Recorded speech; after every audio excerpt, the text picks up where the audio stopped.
The iron-rimmed wheels groaned against frozen ruts as the wagon lurched forward, each jolt sending sharp pain through Abigail Lincoln's spine. She'd been holding the reins for 14 hours straight, her fingers numb beneath threadbare gloves that had seen better days back in Kansas. Beside her, young Jesse Edison hunched against the wind, his 16-year-old frame trying to shield itself from the Wyoming cold that cut through their worn coats like paper. How much further? Abby, Jesse's voice cracked, whether from the cold or exhaustion. She couldn't tell.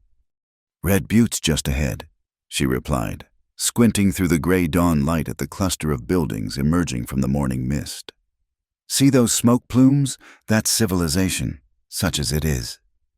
Their horse, a spavined mare they'd bought for too much money in Cheyenne, wheezed with each step. The animal was as tired as they were, ribs showing through her dull coat. Everything they owned rattled in the wagon bed behind them, a few tools, sacks of seed grain, their mother's china wrapped in what remained of their good linens, and the worn colt their father had carried before the fever took him. Red Butte materialized slowly, like a daguerreotype developing in solution. Main Street was little more than a muddy track between false-fronted buildings, their unpainted boards already graying from weather. The general store stood tallest. Morton's Goods, painted in fading letters across its front. A few other establishments lined the street, a smithy belching smoke, what looked like a saloon despite the early hour, and a building with assay office barely visible on its weathered sign. "We need flour," Abby said, pulling the wagon to a halt before the general store. "And information about Willow Draw." Jesse climbed down stiffly, stomping his feet to restore circulation. "I'll water the horse." "Stay close," Abby warned. But Jesse was already leading the mare to the trough. At 16, he thought himself grown, but Abby knew better. She'd been mothering him since their parents died, and the habit was hard to break. The store's interior was dim, smelling of tobacco, leather, and pickle brine. A thin man with pomaded hair looked up from his ledger. "Help you, miss." 10 pounds of flour, please. And salt, if you have it." Abby kept her voice steady despite their dwindling funds. "I'm also looking for information about Willow Draw.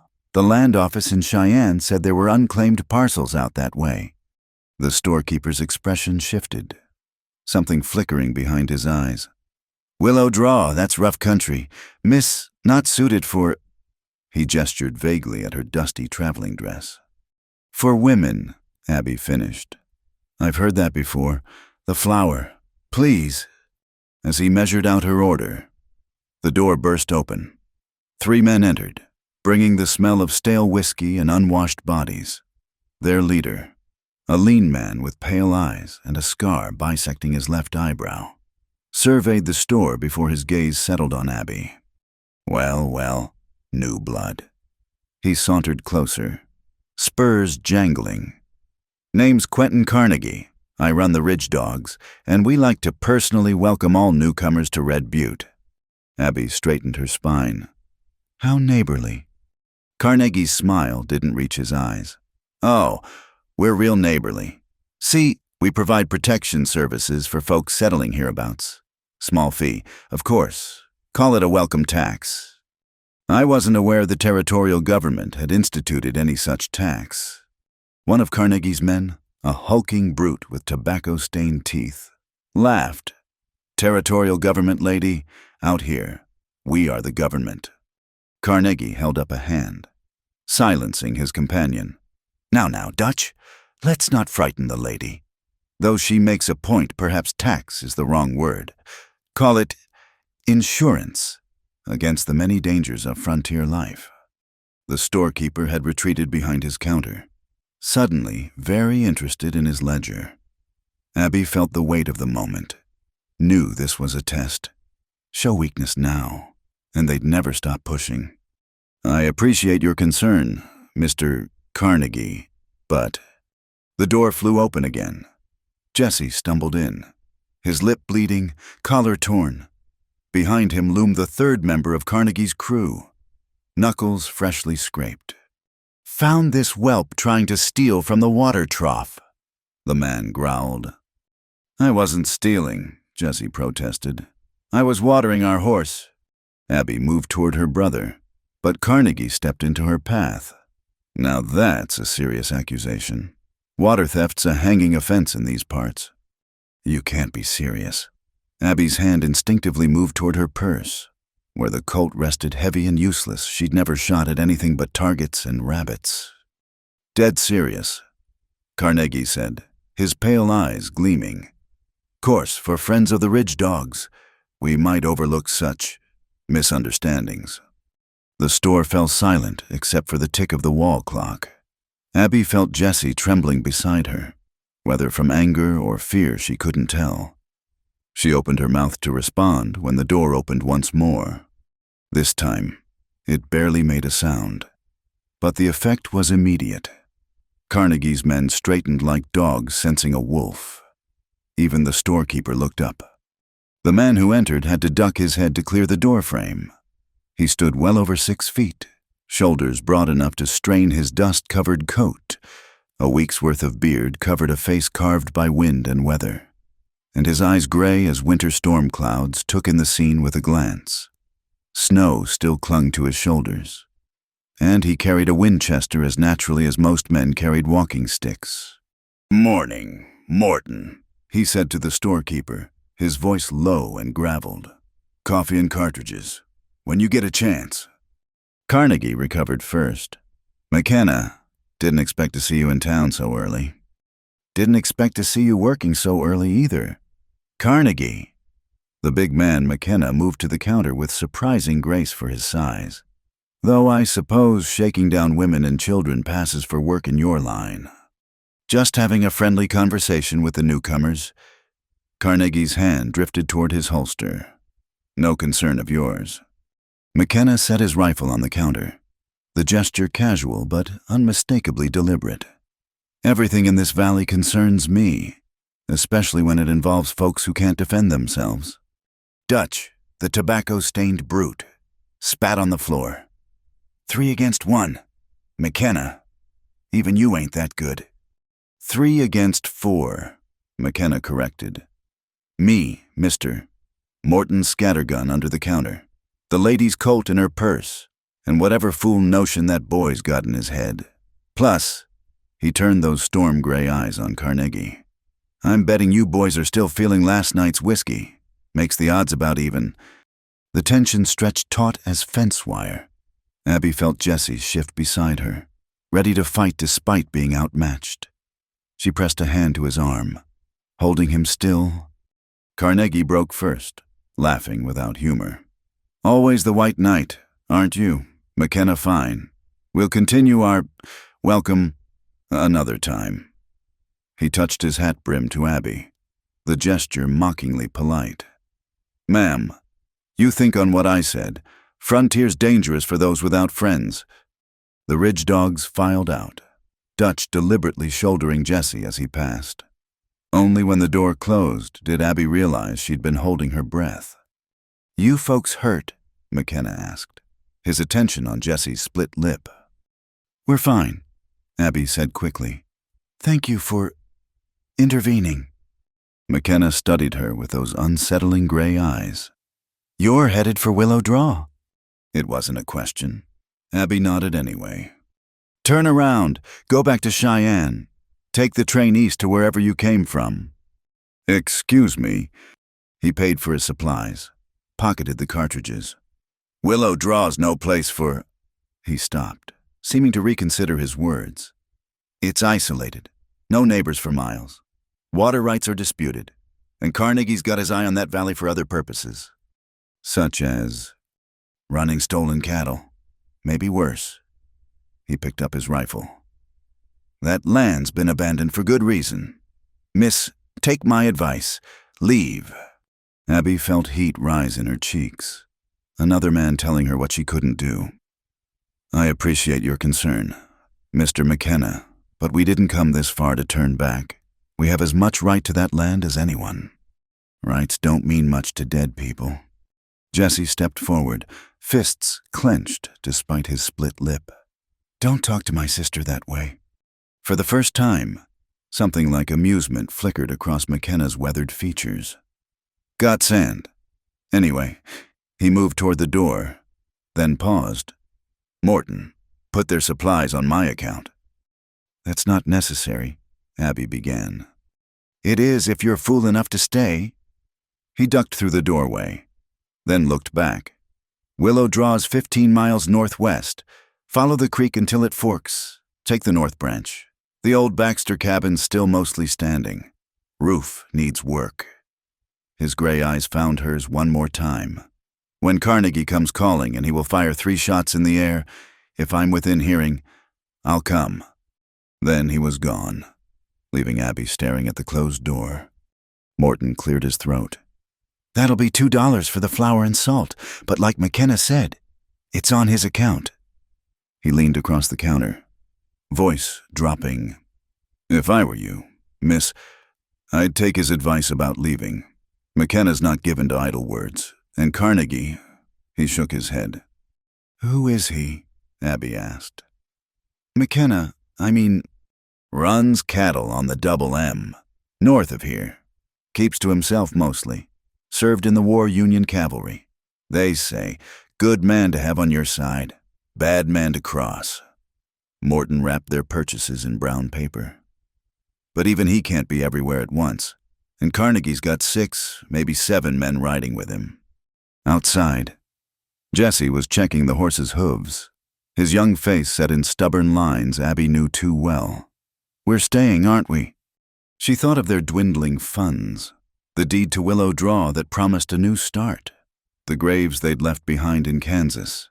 Then she thought of Carnegie's pale eyes and McKenna's storm-gray ones. Yes, she said finally. We're staying. They camped that night at the fork in the creek, exactly where McKenna had said. The October wind cut sharp through the valley, carrying the scent of snow and sage.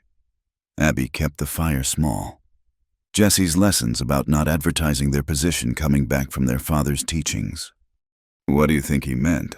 Jesse asked, poking at the coals. About Carnegie using Willow Draw for running stolen cattle. Abby had been wondering the same thing. Hidden valley, water source, close to the territorial border. Perfect for holding cattle until brands can be changed. And we're planning to homestead right in the middle of it. She looked at her brother across the fire.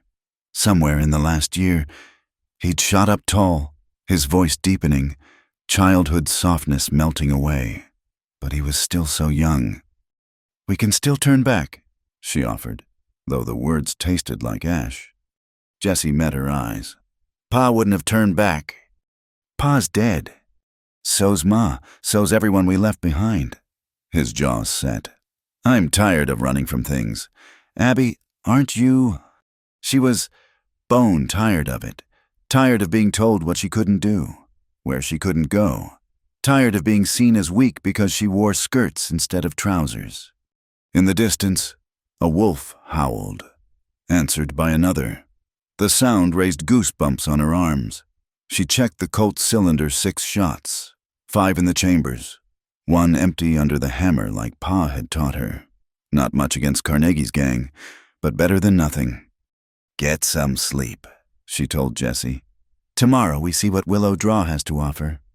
But sleep wouldn't come. She lay wrapped in their threadbare blankets, staring at stars sharp as broken glass in the clear sky. Every sound made her tense the creek's murmur. An owl's call, the mare's occasional snort. And underneath it all, the memory of storm-gray eyes and a voice like grinding stone. Rights don't mean much to dead people. Maybe not, she thought, but sometimes living meant more than just surviving. Sometimes it meant standing your ground, even when the smart thing was to run. The fire died to embers. Somewhere in the darkness, that wolf howled again. Closer now. Abby pulled the Colt from under her makeshift pillow, its weight cold and reassuring in her hand. Tomorrow, Willow Draw. Tomorrow.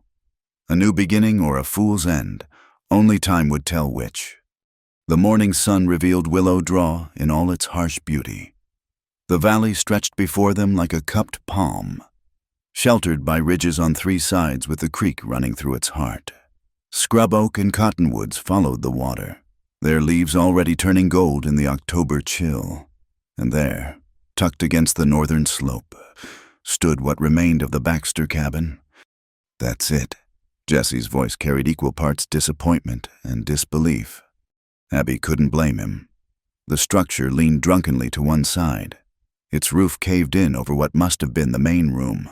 The door hung by a single hinge, and gaps between the logs were wide enough to put a fist through.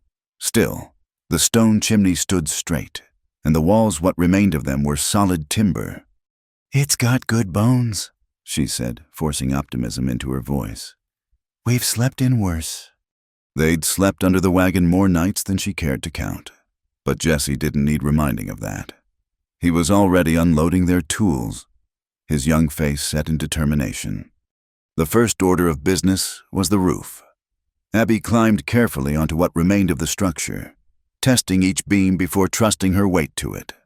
Most were rotted through, but the main supports held firm.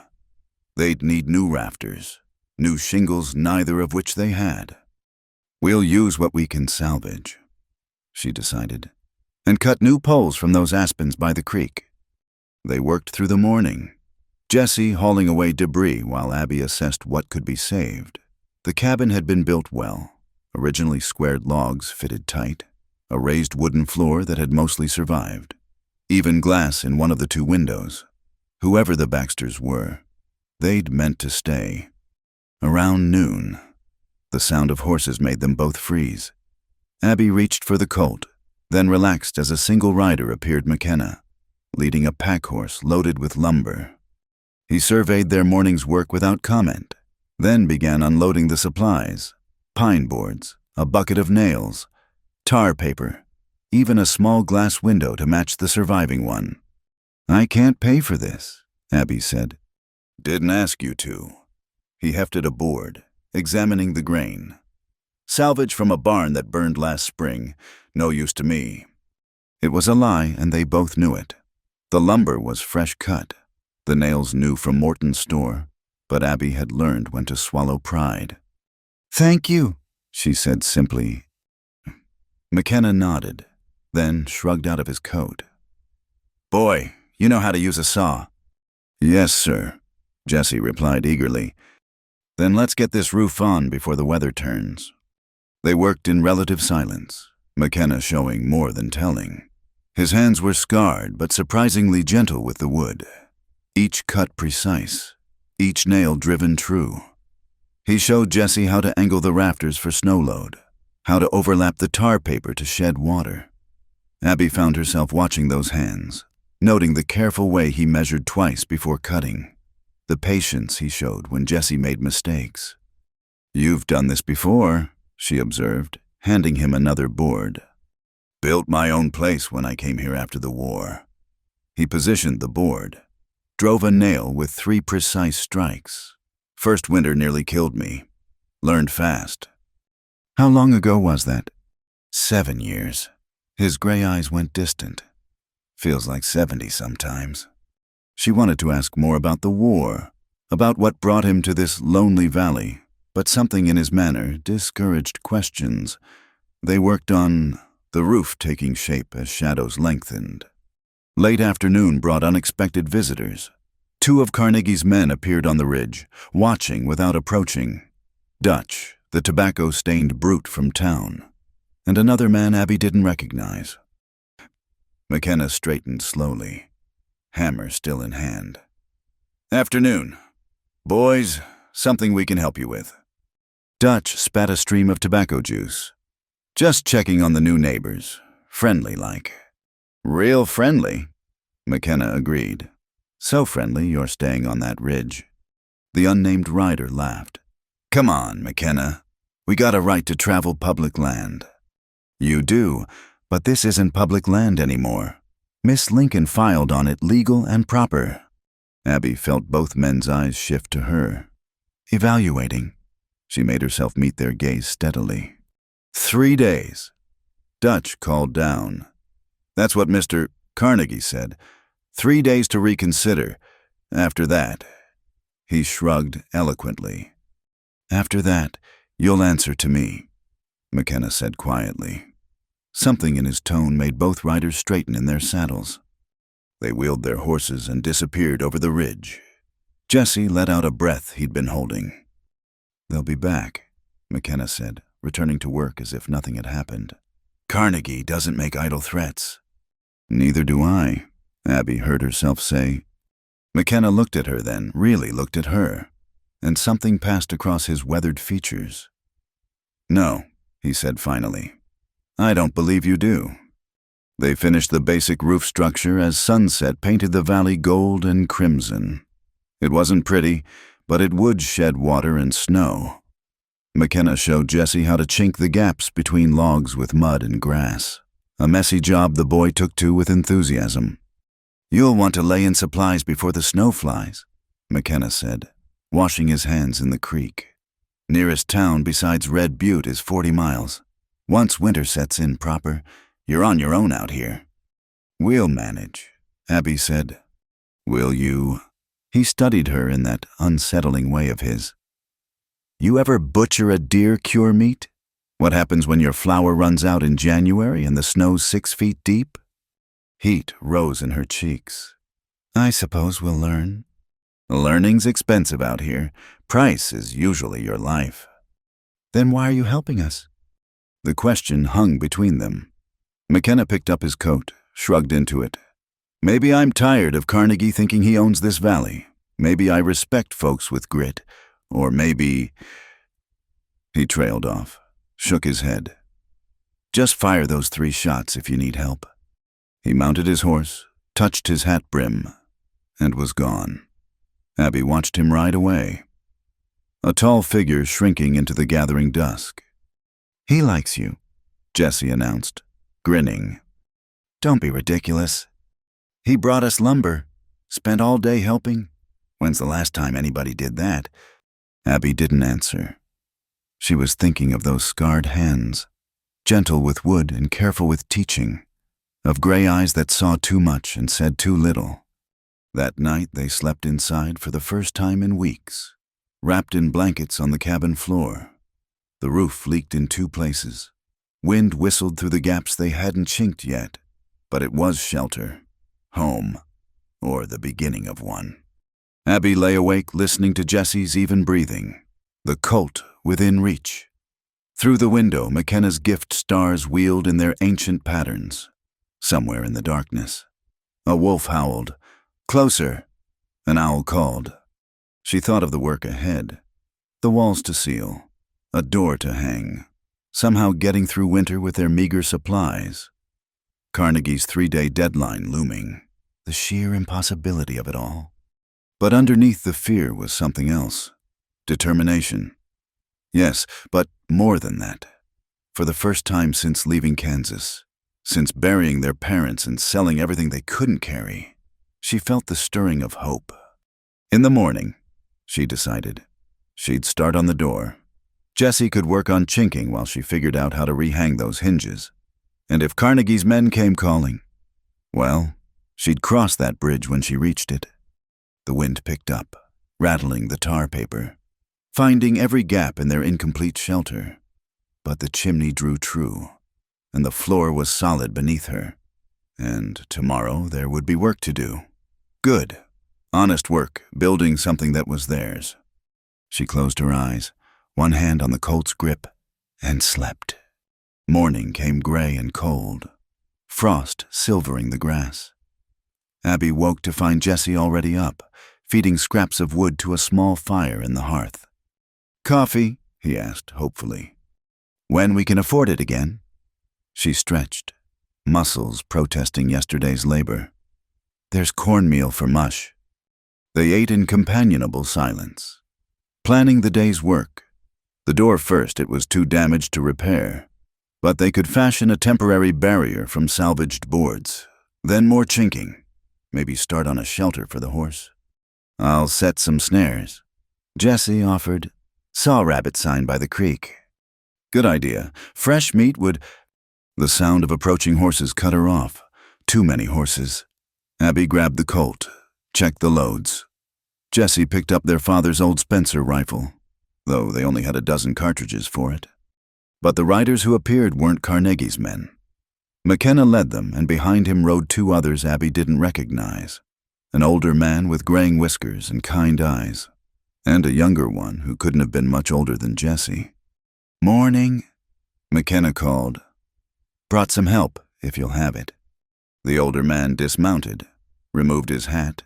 "Sam Crockett. Ma'am, I manage McKenna's spread. This here's my nephew, Tom. Heard you folks were fixin' up the old Baxter place." "We don't need charity," Abby began, but Sam waved her off. "Ain't charity. Good neighbors help each other, that's how it works out here. Today we help you. Maybe tomorrow you help us. Besides," he grinned, revealing a gold tooth, "McKenna's been like a bear with a sore tooth since you folks arrived. Figure helping you might improve his disposition." So, McKenna shot him a dark look, but didn't argue. Soon they were all working, Sam and Tom proving as skilled as their employer. The door went up in half the time it would have taken Abby and Jesse alone. Tom showed Jesse better techniques for chinking, while Sam helped Abby sort salvageable furniture from kindling. "Baxter's left in a hurry," Sam explained, examining a broken chair. "Summer of '76, drought that year, then Carnegie started making threats. They packed up one night and never came back." "What happened to them?" Sam shrugged. "Heard they made it to California. Heard they died on the trail. Nobody knows for certain." He tested a table leg. Found it solid. "This'll clean up nice. Sand it down. Bit of oil." They worked through the day, the cabin transforming from ruin to something approaching livable. The men had brought more than labor salt pork, dried beans, even a precious tin of coffee. When Abby protested, McKenna cut her off. "You'll pay it back come spring. Consider it a loan." "And if we can't—" His gray eyes found hers. "You will." Such simple faith from a man who barely knew them. It made something tight in Abby's chest loosen just a fraction. As afternoon wore on, McKenna took Jesse hunting, returning with a young doe. He showed the boy how to field dress it, hang the meat to cure. Practical lessons, delivered with patience. "He's a good teacher," Abby observed to Sam. The older man nodded. "Doesn't take to many people. Cole doesn't, but when he does—" He let the thought trail off. "You know he was a captain in the cavalry-led charges at Gettysburg. Antietam, medals and commendations up to here." He gestured at his chest. "Came out here to forget all that, I reckon." "And did he—" "What do you think?" She thought of the shadows in those gray eyes, the careful way he moved, always checking exits and approaches. "No," she said quietly. "I don't think you forget things like that." "No," Sam agreed. "You don't." The sun was slanting low when McKenna declared the day's work done. The cabin, while still rough, was now weather-tight. The door hung true, the worst gaps were chinked, and a stack of firewood stood ready. "Carnegie's deadline is tomorrow," McKenna reminded her as they prepared to leave. "He'll come at dawn, most likely." "We'll be ready." He studied her face. "Will you?" "I've been ready my whole life. Mr. McKenna. Ready to stop running, stop being afraid, stop letting others decide my fate." She met his gaze steadily. "If Carnegie wants this land, he'll have to take it." Something shifted in his expression, surprise, perhaps, or respect. "In that case," he said, swinging into his saddle, "I'll see you tomorrow." After they left, Jesse helped her arrange their few possessions in the cabin, their mother's chipped china on the repaired table, blankets folded on the swept floor, the Spencer rifle over the door. It wasn't much, but it was theirs. "You think they'll really come?" Jesse asked. "Yes." "You think McKenna will help?"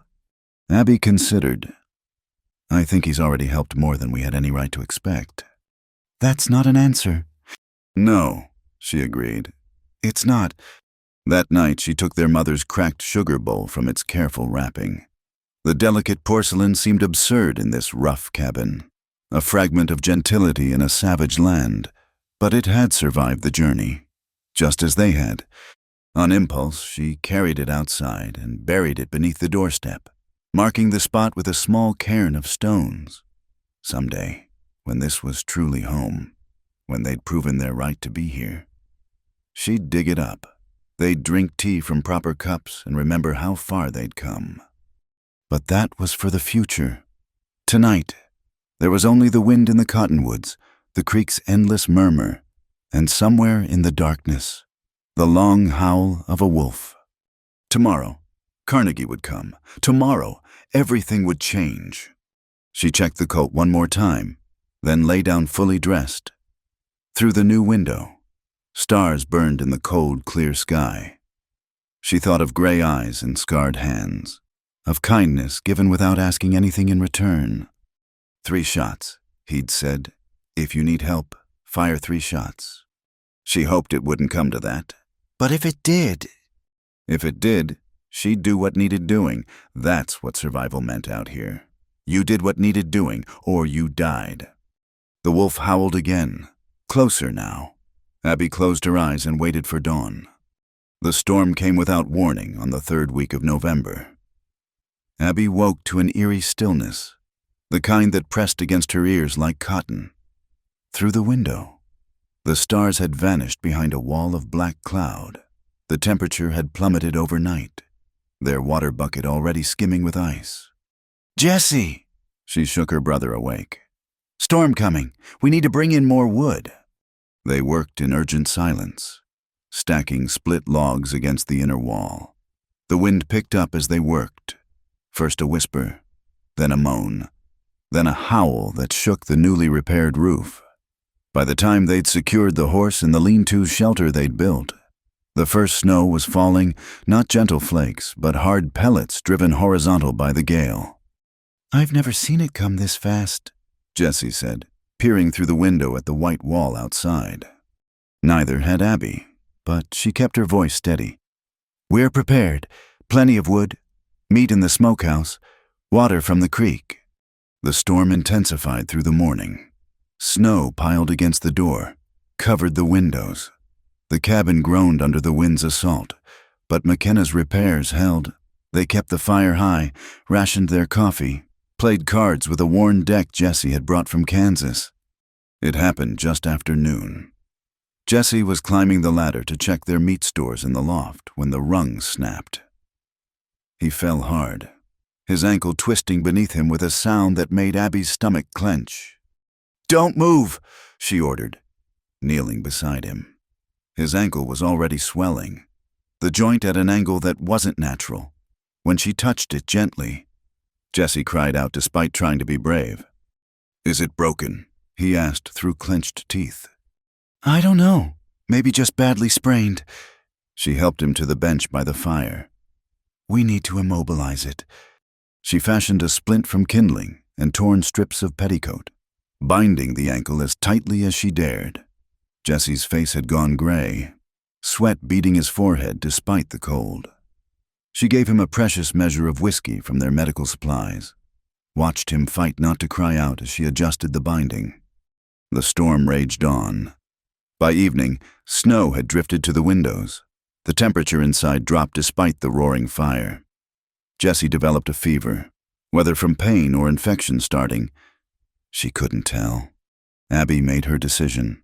She pulled on her father's old coat, checked the Colt cylinder. 6 shots, 3 for the signal, 3 for whatever else might be out there. "What are you doing?" Jessie asked weakly. "Getting help. You can't go out in this. You'll get lost 10 feet from the door." He was probably right. The storm had turned the world into a white void. But Jessie needed a doctor, or at least someone who knew more about healing than she did. She cracked the door, gasped as wind and snow slammed into her. Raising the Colt, she fired 3 shots into the white fury. The reports were swallowed instantly by the storm's roar. "He won't hear that," Jessie said. "Nobody could." Abby closed the door, leaned against it. He was right. In this storm, the sound wouldn't carry 100 yards, and McKenna's ranch was miles away. They were alone, She tended Jesse through the night, keeping him warm, forcing water between his cracked lips. His fever climbed. He mumbled in delirium, calling for their mother, reliving their father's death. Abby bathed his face with snow-cooled water, sang the lullabies their mother had sung, prayed to a god she wasn't sure was listening. Dawn came gray and howling. The storm, if anything, had worsened. Drifts reached the roof on the north side. The woodpile dwindled alarmingly at this rate. They'd be burning furniture by nightfall. Jesse's breathing had turned ragged. The ankle was hot to touch even through the splint. Blood poisoning, maybe, or bone fever, things that killed quickly without treatment. Abby was refilling the water bucket with snow when she heard it, or thought she did. A sound different from the wind's howl. She pressed her ear to the door, heart hammering. There again, a voice calling her name. She yanked the door open to find McKenna materializing from the white wall like a ghost. Ice crusted his beard, his eyes bloodshot from snow blindness. Behind him, barely visible, his horse stood head down, sides heaving. "Heard the shots," he gasped, stumbling inside. "Took me 3 hours to find you." "Jesse's hurt. His ankle, I think it's broken." McKenna didn't waste time on questions. He knelt by Jesse, unwrapped the splint with gentle hands. His expression darkened as he examined the swollen joint. "Not broken," he said finally, "but badly sprained. And infected, see the red streak starting up his leg. We need to bring this fever down." He'd brought supplies in his saddlebags, real medical supplies. Willow bark for fever, alcohol for cleaning, proper bandages. He worked with the efficiency of long practice, cleaning the wound where bone had broken skin, rewrapping the ankle with skill that spoke of battlefield experience. "You were a medic?" Abby asked. "Every officer learns field medicine. Had to patch up my men more times than I care to remember." He didn't look up from his work. "This is clean now, but he needs rest and warmth. The fever should break by morning if we're lucky." "And if we're not lucky?" He met her eyes then. "We'll be lucky." The storm trapped them together for 3 days. McKenna slept on the floor, giving Abby the bench near Jesse. They fell into a routine tending the boy, keeping the fire fed, melting snow for water. McKenna showed her how to stretch their food supplies, making soup from bones she would have discarded, brewing medicinal tea from pine needles. On the second night, with Jesse sleeping peacefully and his fever finally breaking, they sat by the fire sharing the last of the coffee. "Why did you come?" Abby asked. "In this storm, you could have died trying to find us." McKenna stared into the flames. "Heard those shots and knew something was wrong. Couldn't just sit there wondering." "But you barely know us." "Know enough." He was quiet for a long moment. "Truth is, I've been alone out here too long. Forgot what it was like to—" He shook his head.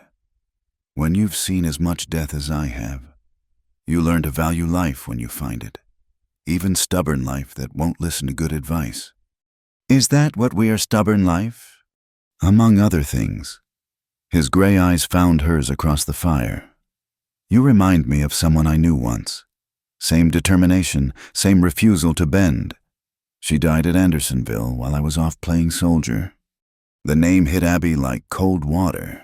Andersonville, the infamous Confederate prison where thousands of Union soldiers died. But McKenna had said she. "My sister," he explained, reading her expression. "She was a nurse. Went behind the lines to tend wounded. Confederates took her for a spy." His voice was flat, emotionless. "I didn't find out until 6 months after. By then, there was nothing left to bury." "I'm sorry." "Long time ago." But his eyes said otherwise. "Point is, I know what it costs to stand your ground. Make sure it's worth the price." The third morning dawned clear and still. The storm had blown itself out, leaving a transformed world. Drifts reached the cabin's eaves on one side, while wind had scoured other places down to bare ground. The temperature had dropped even further. Abby's breath clouded in the cabin despite the fire. Jesse woke clear-eyed, his fever gone. The ankle was still swollen, but the angry red streaks had faded. He managed to eat some broth, even smiled when McKenna told him he'd live to fight another day. "Speaking of fighting," McKenna said, looking out the window. "We've got company." 3 riders picked their way through the drifts, Carnegie and 2 of his men. They stopped just out of rifle range. Carnegie standing in his stirrups. "Hello, the cabin, just checking on our neighbors after the storm. Very neighborly of us. Don't you think?" Abby started for the door, but McKenna caught her arm. "Let me—" He stepped onto the porch, Winchester casual in his hands. "Morning, Carnegie. Bit early for social calls." "McKenna, should have known you'd be here." Carnegie's pale eyes glittered. "Playing nursemaid now. Playing neighbor. Something you might try sometime." "Oh, I'm all about being neighborly. In fact, I came to make the lady another offer. This storm's just a taste of winter. She and the boy could die out here. I'm willing to buy her out double what she paid for the land. More than fair." "The land's not for sale," Abby called from the doorway. Carnegie's smile was thin as a blade. "Everything's for sale, miss. Just a matter of price. What'll it be, my gold or a cold grave come February?" "Neither," McKenna said quietly. "The lady's made her position clear. So have I. You're done here." "Am I?" Carnegie leaned forward. "See, the way I figure it, you can't guard them forever. McKenna, you've got your own spread to run. Sooner or later, you'll have to leave. And when you do—" "When I do, they'll still be under my protection.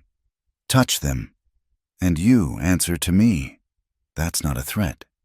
Carnegie, it's a promise." The 2 men locked eyes across the snow. Finally, Carnegie laughed, a sound like breaking glass. "We'll see, McKenna, we'll see." He wheeled his horse. "Enjoy the winter. Folks, it's going to be a long one."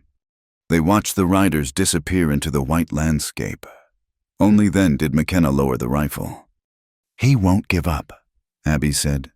"No, but neither will we." He looked at her, something unguarded in his expression. "I meant what I said. You're under my protection now. Both of you. Carnegie knows what that means." "And what does it mean?" He was quiet so long she thought he wouldn't answer. Then, "It means I've chosen a side. First time since the war. Hope I chose right." He stayed another day, helping them dig out from the storm, reinforcing the shelter for their horse, cutting more firewood. He showed Jesse exercises to strengthen the injured ankle, taught him to read weather sign, to notice the subtle warnings of incoming storms. When he finally prepared to leave, Abby walked him to his horse. The sunset painted the snow-covered valley in shades of rose and gold. "Thank you," she said, "for everything. Just being neighborly." But his eyes said more. McKenna Cole. It was the first time she'd used his given name. "What you said about choosing sides. You don't owe us anything. If protecting us puts you at risk. Everything out here puts you at risk." He cut her off. "Question is, what's worth risking for?" He mounted his horse, looked down at her. "Some things are—" He rode away without looking back, a tall figure dark against the snow. Abby watched until he disappeared over the ridge, her heart doing strange things in her chest. Inside, Jesse was attempting to stand, testing his weight on the injured ankle. "He likes you," he said, grinning through the pain. "Shut up and sit down before you hurt yourself worse." But as she banked the fire for the night, she thought about gray eyes and gentle hands, about a man who'd risk a killing storm because he heard 3 shots, about choosing sides and things worth risking for. Outside, the wind picked up again, rattling the windows. Winter was just beginning, and Carnegie was still out there, waiting. But for tonight, they were warm and safe and alive. For tonight, that was enough. The winter deepened its grip on Willow Draw, as December crept toward Christmas. Snow lay thick across the valley, transforming familiar landmarks into an alien white landscape. The creek still ran, though ice crept from both banks, narrowing the channel to a dark ribbon. Abby had learned to read the weather like scripture, the way clouds massed against the mountains meant storm coming. How sundogs around the pale winter sun warned of bitter cold ahead. Jesse's ankle had healed stronger than before, though he still favored it on cold mornings.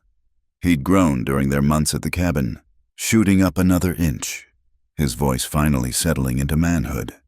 The boy who'd left Kansas was gone, replaced by someone harder, warier, but not bitter. Not yet. They'd settled into the rhythm of winter survival. Morning meant breaking ice on the water bucket, feeding the fire that never truly died, checking the snares Jesse had learned to set along rabbit runs. Afternoons brought the endless tasks of frontier life, mending, cooking, splitting wood, caring for their horse. Evenings they spent by the fire, Jesse practicing his letters while Abby worked on patching their clothes, making them last another season. Cole came by twice a week, always with an excuse, checking drift fences, hunting strays, bringing supplies they hadn't asked for but desperately needed. Salt for preserving meat, lamp oil, precious coffee beans, ammunition for the Spencer. Abby had stopped protesting his gifts, understanding they were part of a deeper economy out here, one built on mutual survival rather than mere commerce. It was during one of his visits, a week before Christmas, that he taught her to shoot properly. "You hold it like you're afraid of it," he observed, watching her stance with the Colt. "I'm not afraid of it," Abby protested. "No, but you're not friends with it either." He moved behind her, adjusting her grip. His hands were warm despite the cold, careful as they positioned her fingers. "It's a tool, like a hammer or a saw. Respect it, but don't fear it." She was acutely aware of his presence, the solid warmth of him in the winter air. When she fired, the shot went exactly where she'd aimed, splitting a pine cone at 20 paces. "Better," he said, stepping back. Again. They practiced until her hand ached from the cold and recoil. Jesse watched from the porch, grinning at something only he seemed to find amusing. By the end, she could put 6 shots in a circle the size of a dinner plate. "Why does this feel like you're preparing me for something?" she asked, reloading the cylinder with cold, stiff fingers. Cole's expression was grave. "Carnegie's been quiet too long. In my experience, quiet men are planning something." He was right to worry. The attack came 3 nights later. Abby woke to the sound of horses, too many to be friendly visitors at this hour. She shook Jesse awake, handed him the Spencer while she checked the Colt. Through the window, she counted shapes in the moonlight. 5 riders, moving to surround the cabin. "Remember what Cole taught us?" she whispered. "Stay low. Watch your background. Make every shot count." The first fire arrow hit the roof with a solid thunk. Then another. The tar paper they'd used for waterproofing caught quickly, orange flames dancing in the night. The roof. Jesse started for the door, but Abby caught him. "That's what they want. We go out, we're dead."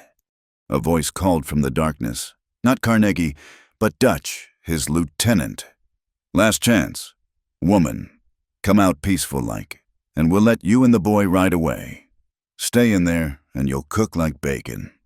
Abby's answer was a shot through the window that sent Dutch diving for cover. The night erupted in gunfire, bullets splintering wood, shattering their precious glass windows. Abby and Jesse returned fire from different positions, making the attackers think there were more defenders than just 2. The fire spread across the roof, bits of burning tar paper falling like hellish snow. Smoke began filling the cabin. They'd have to abandon their shelters soon or suffocate. That's when she heard it, the deep boom of a Sharps rifle from the ridge behind the cabin. One of the attackers screamed, clutching his shoulder. Another shot, and a second rider's horse went down, sending its rider tumbling. Cole. He'd been watching, waiting. The attackers milled in confusion, Caught between the cabin's defenders and the unseen riflemen, Dutch tried to rally them, but a third shot from the sharp sent his hat spinning, missing his skull by inches. "Pull back!" someone shouted. "It's McKenna!" They fled in disorder. One man slumped in his saddle, another riding double after his horse was shot. Abby and Jesse stumbled from the smoke-filled cabin, coughing, eyes streaming. Cole appeared from the darkness, already organizing a bucket brigade from the creek. They fought the fire together, Jesse running buckets while Cole and Abby threw water on the flames. The roof was destroyed on one side, but they saved the walls, saved their home. The word hung between them, finally spoken aloud. Jack's breath caught, his hand tightening over hers. "Could be worse," Cole said finally. Abby laughed, surprising herself. It came out slightly hysterical. "How exactly?" "You're both alive. Cabin can be rebuilt." He studied the damage with a professional eye. "Need to do it quick, though. More snow coming." They worked through the morning, clearing debris, salvaging what they could. Sam Crockett arrived at noon with Tom and 2 other hands, all armed, all grim-faced. "Heard the shooting," Sam explained. "Would have come sooner, but we had visitors at the Double M too. Seems Carnegie wanted to keep us busy while he dealt with you folks." "Anyone hurt?" Cole asked. "Nothing serious. We were ready for them." Sam spat tobacco juice. "This has gone too far. Cole, time to take it to town. Make it legal." But Cole shook his head. "Carnegie owns half the law in Red Butte. The other half is scared of him. No, this gets settled the old way." That afternoon, while the men worked on emergency repairs to the roof, Abby found herself alone with Cole by the creek. He was washing soot from his face, movements careful around what looked like an old burn scar on his neck. "I owe you another debt," she said. "You owe me nothing." He dried his face, wincing slightly. "I told you you're under my protection." "Why?" The question escaped before she could stop it. "Why do you care what happens to us?" He was quiet so long she thought he wouldn't answer. When he spoke, his voice was low, meant for her alone. "When I came back from the war, I was broken. Not in body, but in spirit. I'd seen too much, done too much. The medals they gave me felt like accusations. I came out here to disappear, to never care about anything or anyone again." He turned to face her, those gray eyes holding depth she was only beginning to understand. "Then you showed up, stubborn, proud, refusing to bend. You reminded me that there are still things worth fighting for, people worth protecting." He reached out, brushed a smudge of soot from her cheek. "Maybe I'm selfish. Maybe protecting you is really about saving what's left of my own soul." Abby's heart hammered against her ribs. "Cole, I know I've got no right," he continued. "I'm just a broken-down soldier with more ghosts than friends. But if you'll have me, I'd like to court you proper. When this business with Carnegie is settled." She thought of all the reasons to say no. The danger, the uncertainty, the vast gulf between his experience and hers.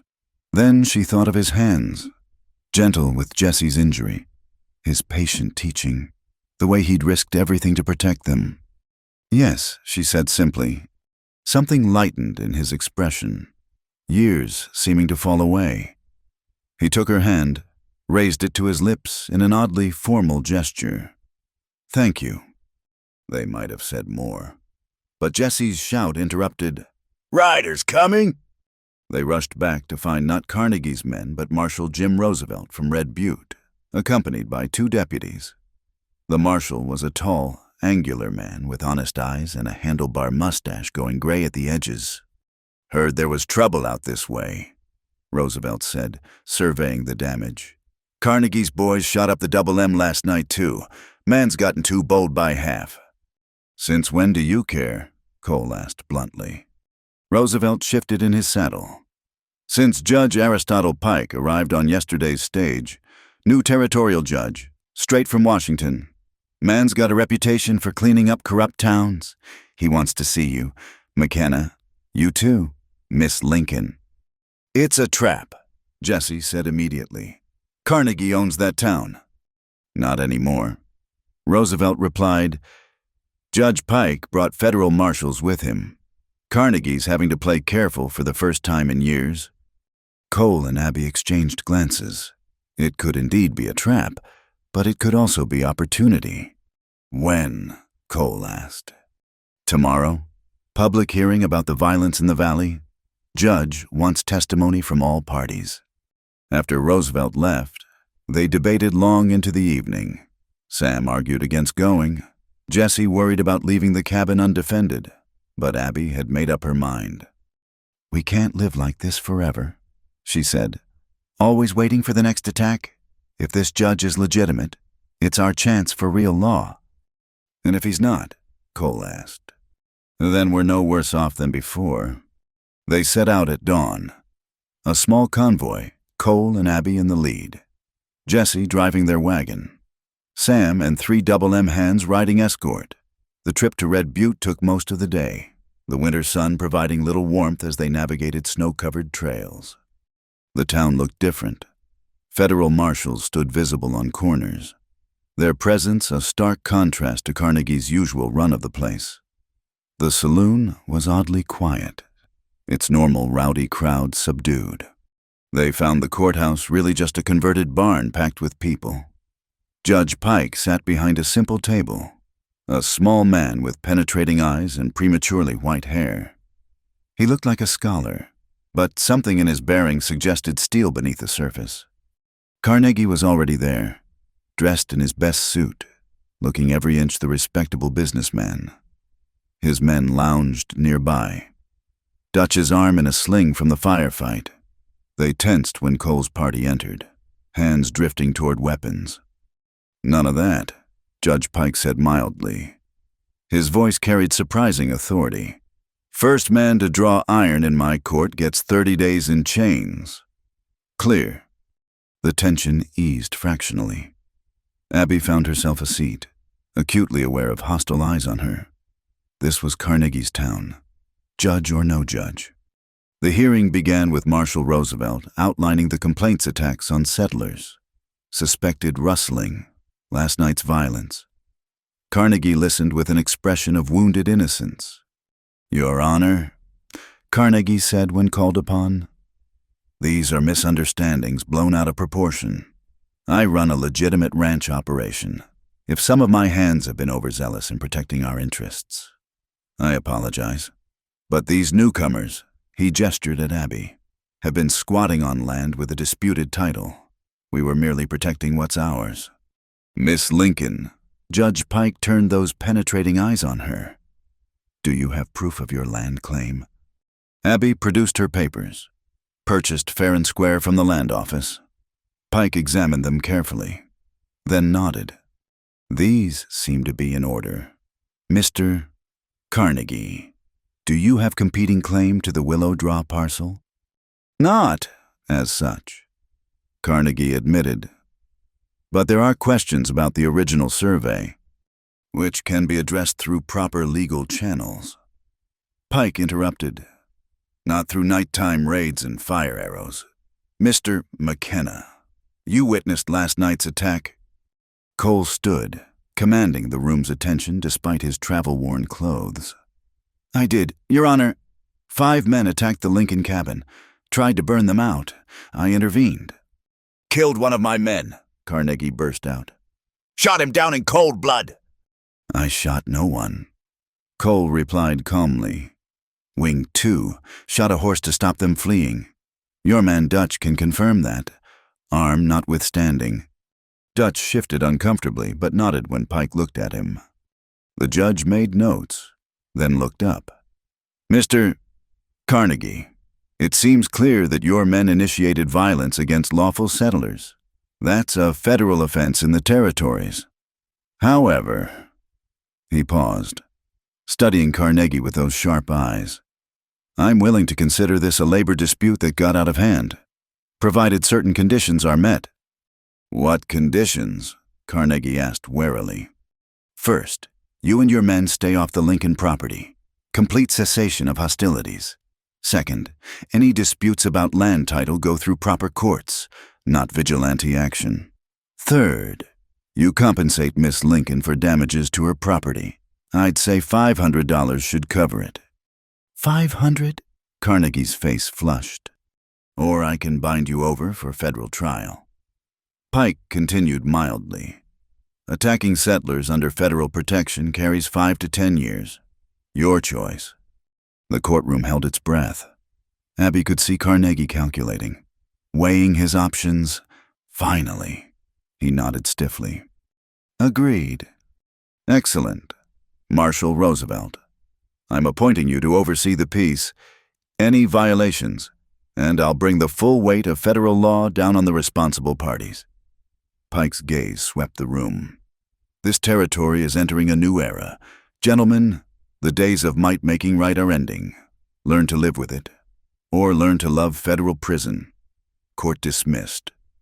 Outside, Abby felt dizzy with relief. They'd won, at least for now. Carnegie would have to pay for the damages, stay off their land. It wasn't perfect justice, but it was more than she'd dared hope. Don't trust it, Jesse warned. Carnegie won't give up that easy. No, Cole agreed. But he'll have to be more careful now. That gives us breathing room. That evening, they celebrated at Morton's store, the shopkeeper having opened his back room for a small gathering. Sam produced a bottle of whiskey he'd been saving, and even Jesse was allowed a small glass. To justice, Sam toasted. To survival, Cole countered. To home, Abby added, and that seemed to say it all. Later, Cole walked her to the boarding house where she and Jesse would spend the night. The streets were quiet, stars brilliant in the cold sky. Thank you, she said, for everything, for standing with us. Always, he replied simply. She stood on her toes, kissed his cheek. When this is truly over, when we're safe, that proper courting you mentioned, I'd wait forever if needed. You won't need to, she promised. They parted at the boarding house door, but Abby watched from the window as he walked back to join his men. Tomorrow they'd return to Willow Draw, rebuild what Carnegie had destroyed. There would be more challenges, winter wasn't half over, and Carnegie might not honor the judge's ruling. But tonight, for the first time since arriving in Wyoming, Abby felt something she'd almost forgotten existed. Hope. The next morning brought unexpected news. During the night, 3 of Carnegie's men had quit, taking their possessions and riding out. Dutch was among them, apparently deciding federal attention was bad for business. Rats leaving a sinking ship, Sam observed with satisfaction. Carnegie himself was nowhere to be seen when they prepared to leave town. Marshal Roosevelt saw them off, promising to ride out weekly to check on things. Judge Pike means what he says, Roosevelt told them. He cleaned up Dodge City, turned it from a hellhole to a real town. He'll do the same here if given the chance. The journey home was uneventful, their spirits high despite the cold. Even the damaged cabin looked welcoming as they created the final ridge. Home, however battered, was still home. They set to work immediately on permanent repairs. With Carnegie's money, they could afford proper materials, real shingles, new windows, even paint. Cole and his men helped, the work going quickly with many hands. 3 days before Christmas, as they were setting the last shingles, Abby made a decision.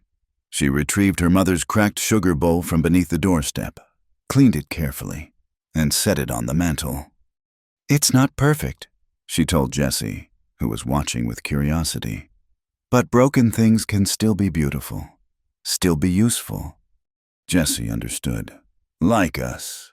Like all of us, she agreed, thinking of Cole and his war-torn soul, of herself and the griefs she carried, of this whole violent, beautiful territory trying to find its way to civilization.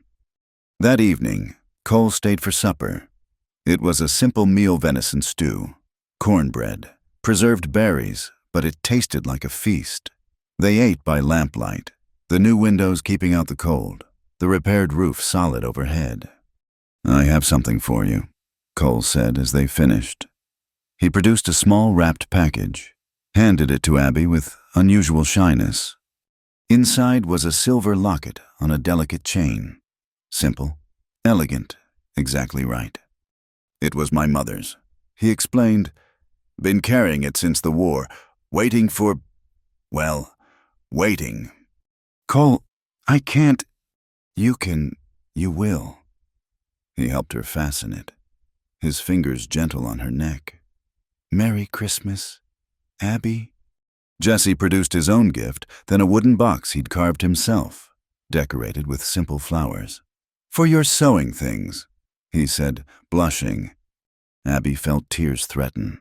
After all the loss, all the struggle, to be here in this warm cabin with these two men who'd become her world. "Thank you," she managed. "Both of you." Later, after Jesse had gone to bed, Abby and Cole sat by the fire. She wore the locket, feeling its cool weight against her throat. Outside, snow began to fall. Gentle this time, blessing rather than threat. "Do you think Carnegie will honor the agreement?" she asked.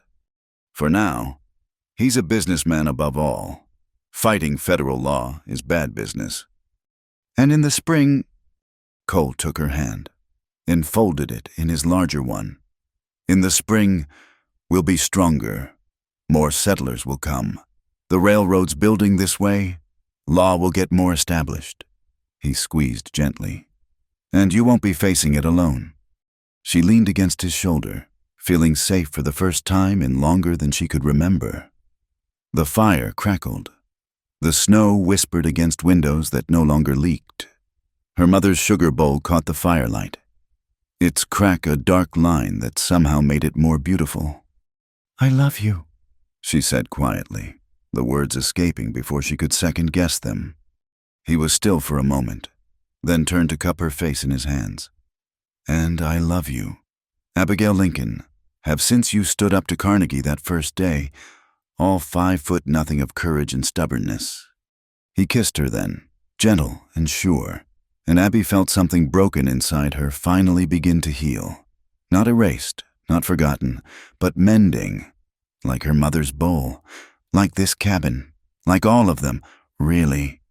When he left that night, promising to return for Christmas dinner, Abby stood in the doorway watching him ride away. The title of their story had come true. She realized. He had growled his protection that day in town, had buried Carnegie's threats beneath the weight of his reputation and rifle. But more than that, he'd given her something she hadn't even known she needed. Not just protection, but partnership. Not just safety, but hope. She closed the door against the cold, checked that Jesse was sleeping soundly, then knelt by the dying fire. From its hiding place, she drew out paper and pen, and by lamplight began to write. "Dear Cousin Martha, I hope this letter finds you well. I write with news that will surely surprise you.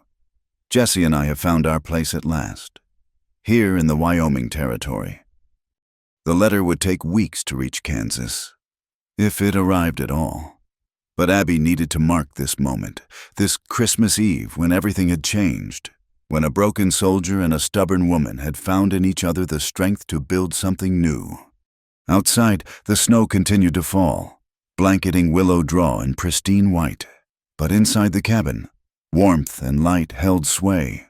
Home, at last. Home, despite everything. Home, because of everything. And in the morning, Christmas would come to the valley, bringing with it the promise of new beginnings. January settled over Willow Draw like a heavy quilt, muffling the world in white silence. The days grew shorter, the nights colder, until it seemed the sun barely troubled to rise before setting again. But inside the Lincoln cabin, life had found its rhythm. The new roof held firm against the weight of snow. The windows Cole had installed kept out the worst of the wind, and the steady fire in the hearth created a pocket of warmth in the frozen world. Cole came by every few days, always with practical reasons checking fence lines, sharing news from town, bringing supplies.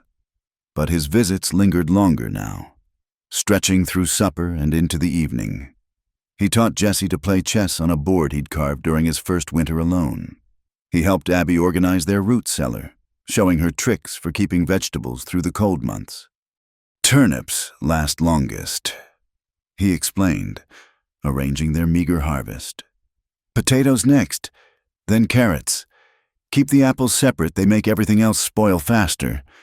Such simple knowledge, but vital out here where a mistake could mean starvation before spring. Abby found herself cataloging these lessons, adding them to the growing store of frontier wisdom that might keep them alive. It was during one of these quiet evenings, with snow falling soft outside and Jessie absorbed in a book Cole had lent him, that their peace was shattered. The door burst open without warning. Jessie lunged for the Spencer, but froze when he saw who stood there.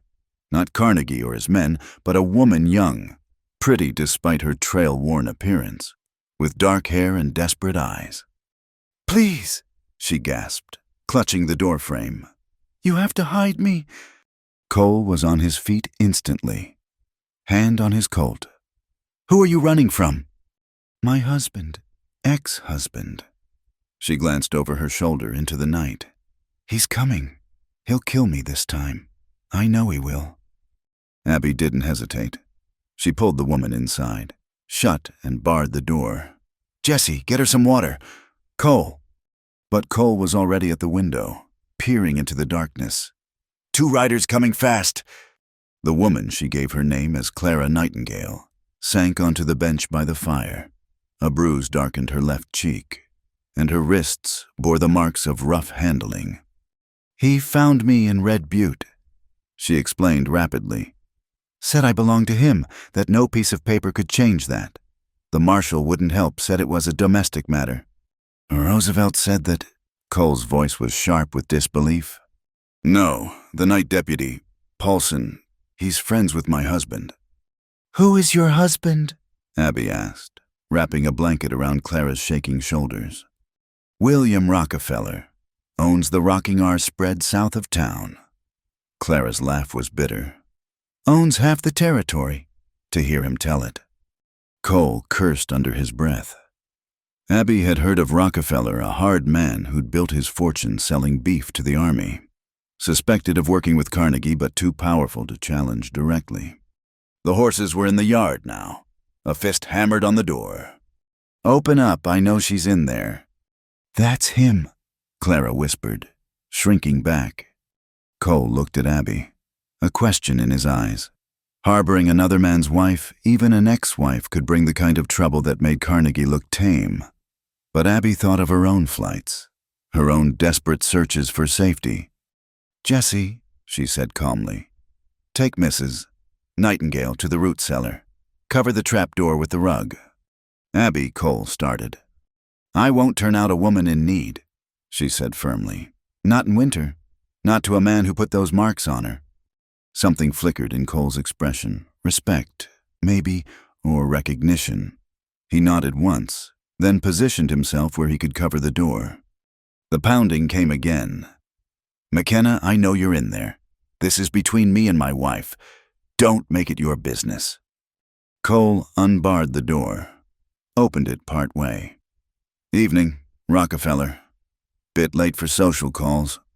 William Rockefeller was a big man running to fat, his face flushed with drink and anger. Beside him sat another rider, hand resting on his pistol. "My wife," Rockefeller said flatly. "She came this way." "I haven't seen any wife." Cole replied, "Just Miss Lincoln and her brother. We were having a quiet evening before you started beating down the door." Rockefeller tried to peer past him. "I tracked her here. Her horse is in your barn." "No horses in our barn but our own," Abby said, stepping into view. It was truth. Clara had apparently come on foot the last mile, her horse likely abandoned when it went lame. "You're lying." Rockefeller's hand moved toward his gun. "I want to search the place." "No." Cole's voice was quiet but firm. "You've got no right to enter this home without cause or warrant. I've got the right of a husband seeking his property. Women aren't property, Abby said sharply. And from what I hear, she's not your wife anymore. Rockefeller's face darkened. You don't know what you're meddling in, woman. I know a bully when I see one. Abby shot back. And I know you've got no legal standing here. So unless you want to add breaking and entering to whatever other charges might be pending, I suggest you leave. The two men locked eyes with Cole, who hadn't moved from the doorway. The unspoken threat was clear they'd have to go through him to search the cabin. Finally, Rockefeller spat in the snow. This isn't over. That woman stole from me when she left. Money, jewelry. I'll have the law on all of you. You do that, Cole said mildly. Judge Pike will be interested to hear your side of things, especially the part about those bruises on her face. Rockefeller's hand twitched toward his gun again, but his companion muttered something urgent. After a long moment, he wheeled his horse. You've made a mistake. McKenna, you too. Miss Lincoln. I don't forget debts. They watched until the riders disappeared into the night, then barred the door again. Jessie helped Clara up from the root cellar, her face pale but grateful. Thank you, she breathed. I didn't know where else to go. You can stay tonight, Abby said. Tomorrow we'll figure out something more permanent. Clara's eyes filled with tears. I have money, hidden in Red Butte. I can pay. We'll talk about it tomorrow, Abby interrupted gently. Tonight, you're safe. That's what matters. They made a bed for Clara near the fire, Jessie gallantly offering his blankets. Cole stayed late, keeping watch, his presence reassuring in the lamplit cabin. This complicates things, he said quietly to Abby as Clara slept. Rockefeller's not Carnegie. He's got real money, real influence, and he holds grudges like a religion. Would you have had me turn her away? No. He smiled slightly. I'd have been disappointed if you had. Just want you to understand what we might be facing. We've faced worse. Have we? His expression was thoughtful. Carnegie's a small-time bully with delusions. Rockefeller's the real thing. He owns judges, has connections back east. If he decides to make trouble, then we'll face that too, Abby said firmly. Together. Cole took her hand, brought it to his lips. Together. He agreed. The next morning brought decisions. Clara couldn't stay at the cabin. It was too dangerous for all of them. But sending her back to town meant delivering her to Rockefeller's reach. There's a mission school, Cole suggested. Run by Sisters of Mercy, 30 miles north. They take in women in trouble. Ask no questions. I can't travel that far alone, Clara said. Not in winter. He'll catch me before I make 10 miles. You won't be alone. Abby decided, I'll go with you. Both Cole and Jessie protested immediately, but Abby held firm. She needs a woman with her, someone who understands. She met Cole's eyes. You know I'm right. In the end, they compromised. Abby and Clara would travel to the mission, but Cole and 2 of his most trusted men would shadow them, staying out of sight but ready if Rockefeller appeared. They set out at dawn, the women in the wagon with Jessie driving, armed riders watching from the ridges. The journey was tense, every distant movement potentially Rockefeller's men, but they reached the mission without incident. The Mother Superior, a formidable woman named Sister Frances, took one look at Clara's bruised face and welcomed her without hesitation. You did right bringing her.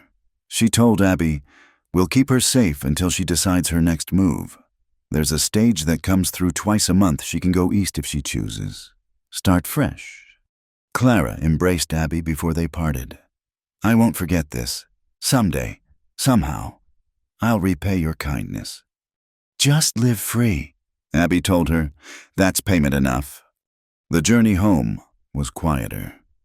Jessie lost in thought while Abby watched the winter landscape roll by. She found herself thinking about the chains that bound people, legal chains like marriage to a brutal man, invisible chains like fear and tradition. How many women were trapped like Clara, with nowhere to run? They were 10 miles from home when Cole appeared beside the wagon, his men flanking them. "Trouble?" Abby asked.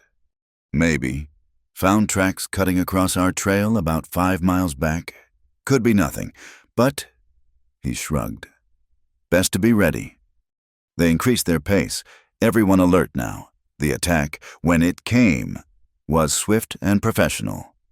Not Rockefeller, these were Carnegie's men, taking advantage of their divided party. 4 riders burst from a stand of cottonwoods, firing as they came. Jessie hauled on the reins, trying to control the panicking horses. Abby drew her Colt, forced herself to aim carefully despite the chaos. Cole and his men responded instantly, their rifles speaking in sharp counterpoint to the attackers' pistols. The fight was brief but vicious. When the gun smoke cleared, 2 of Carnegie's men were down, the others fleeing. "Anyone hurt?"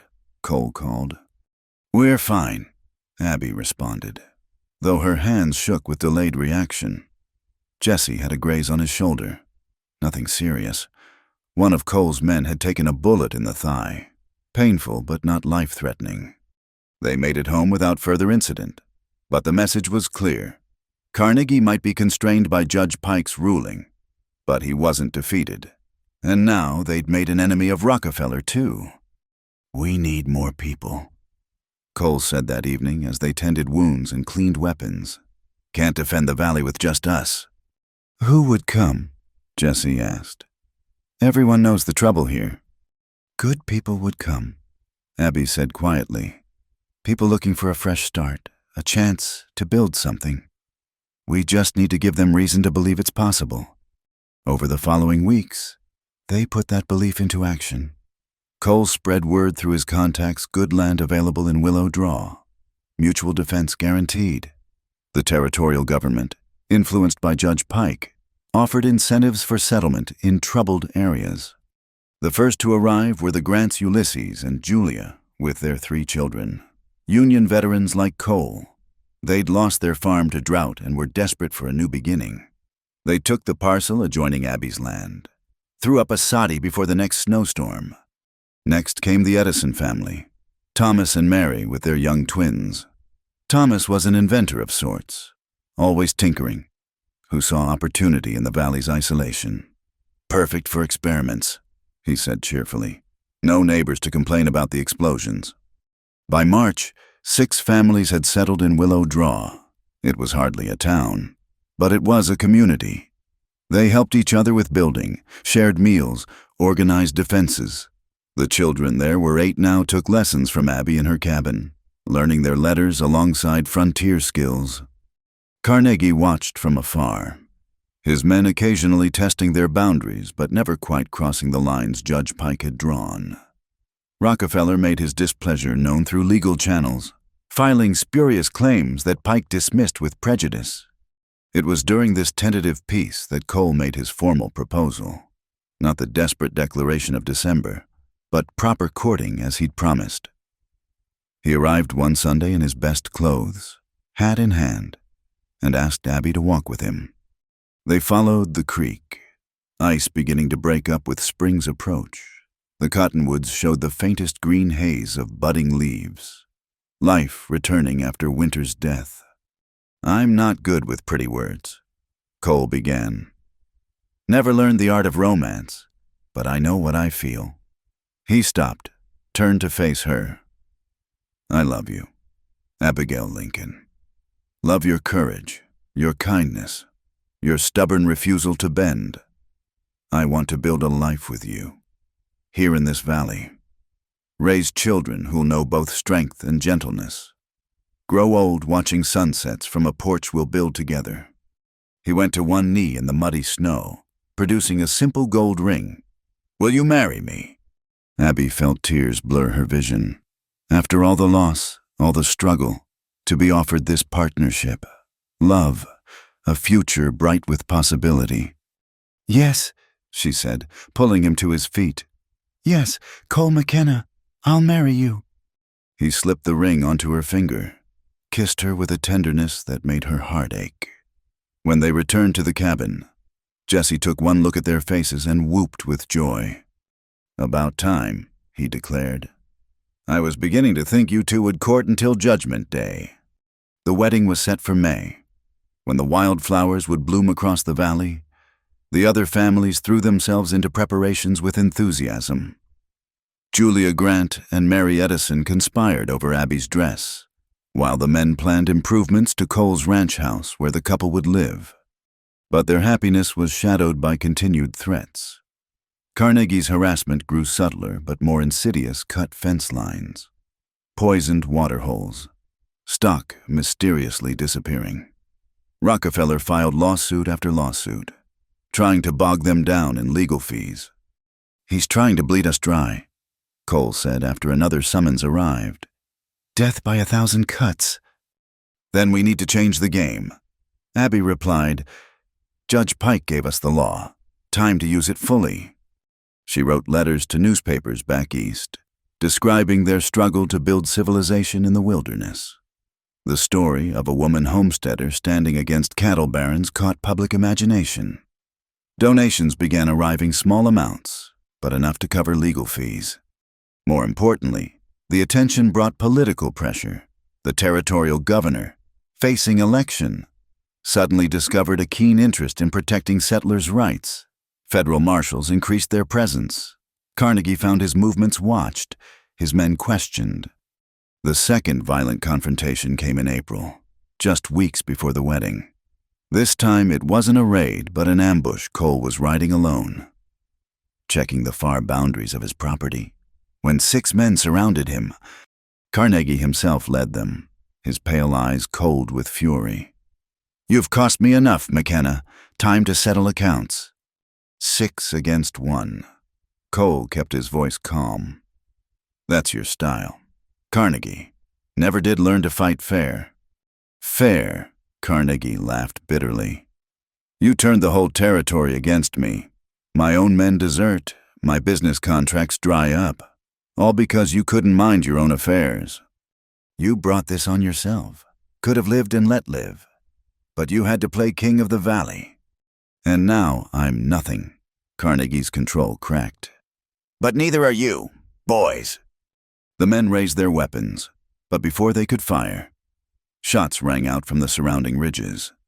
Jesse appeared on one side, rifle steady.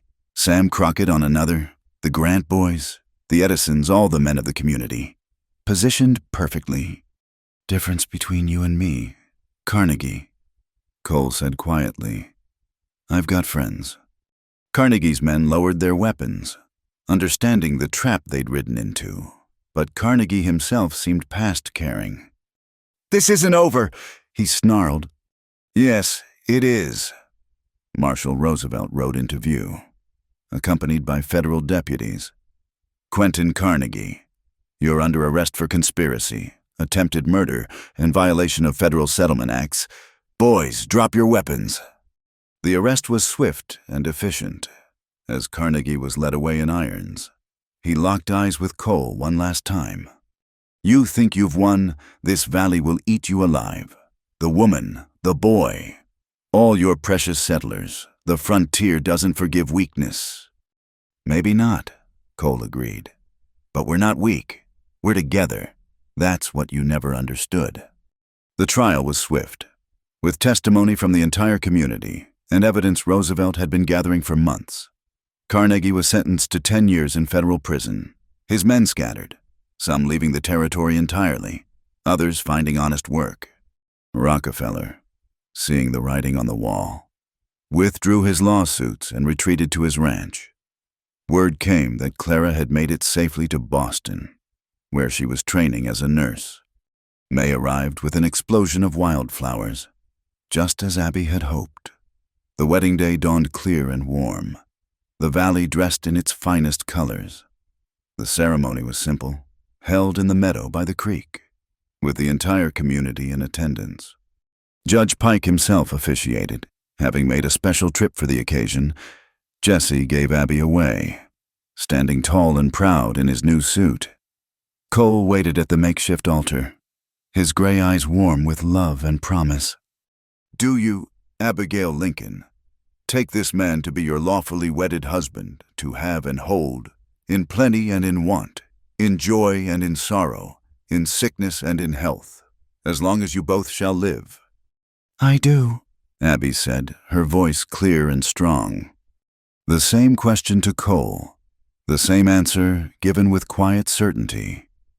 Then Pike's pronouncement.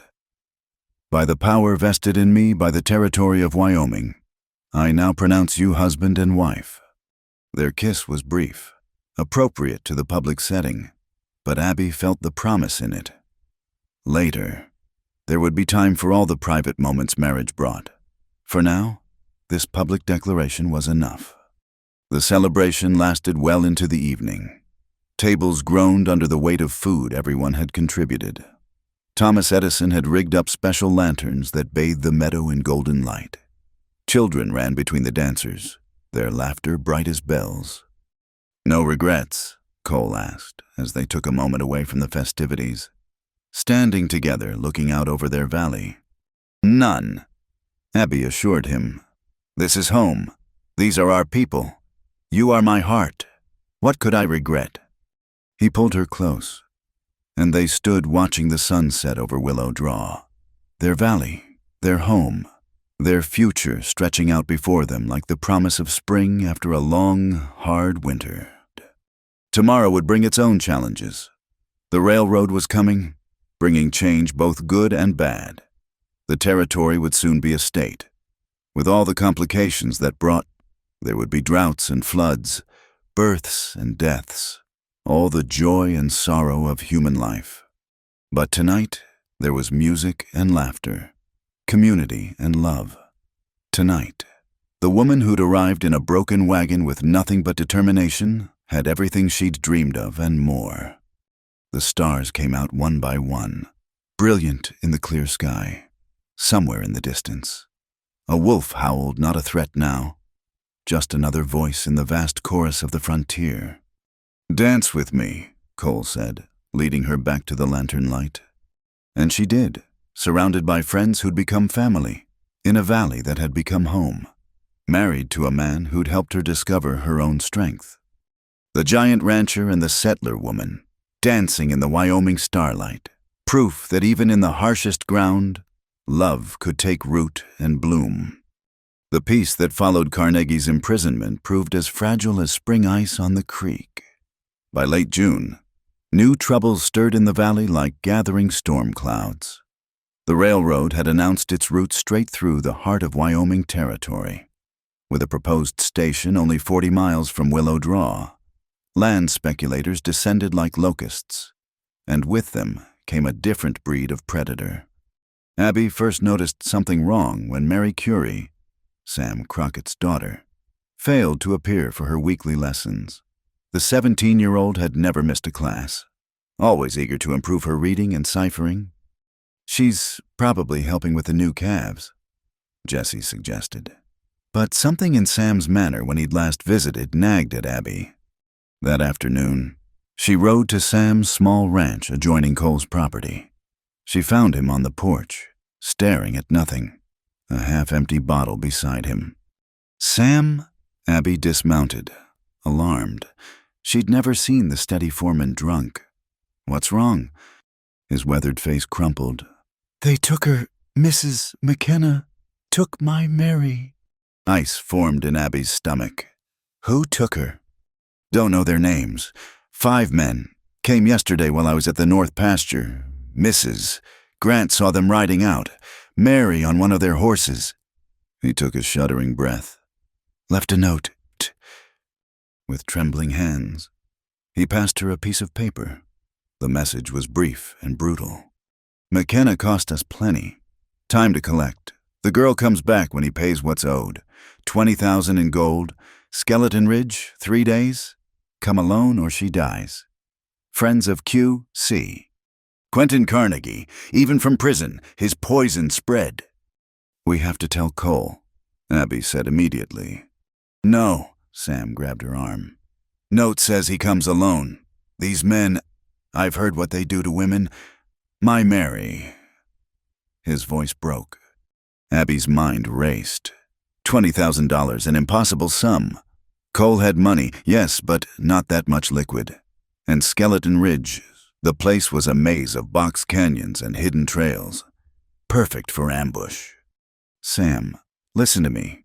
We can't handle this alone. Mary's best chance is if we're smart about this. She rode hard for home, finding Cole in the barn with Jesse, working on a broken wagon wheel.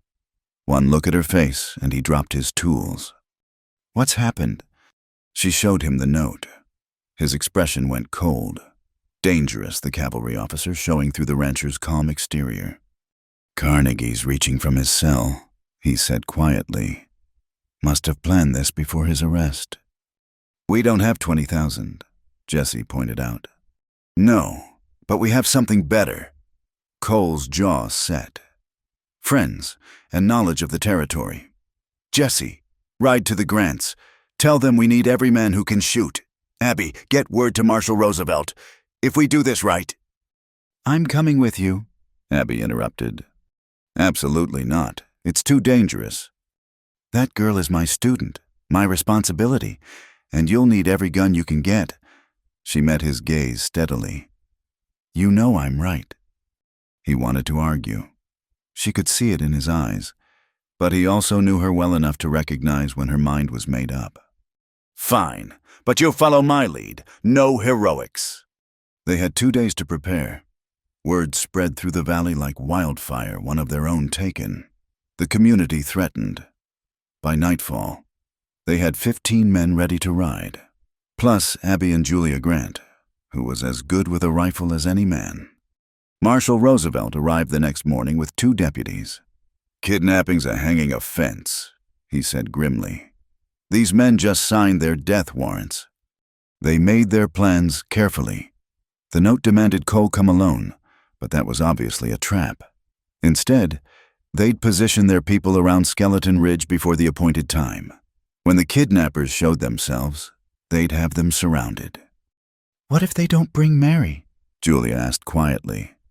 What if she's alive, Cole said firmly. She's their only leverage. They'll have her close to prove they can deliver. The night before the exchange, Abby couldn't sleep. She stood on the porch of their ranch house, Cole's arms around her, watching stars wheel overhead. I keep thinking, she said softly. When I first came here, I just wanted a piece of land, a place to be safe. Now you've got a whole valley to protect, Cole finished. The price of caring about people. Worth it, though. She turned in his arms. Whatever happens tomorrow, nothing's happening to you, he said fiercely. I lost too much in the war. I won't lose you now. You won't, she promised. We're both too stubborn to die. They set out before dawn, taking different routes to avoid suspicion. Abby rode with the Edison brothers. Approaching Skeleton Ridge from the south, the landscape here was harsh.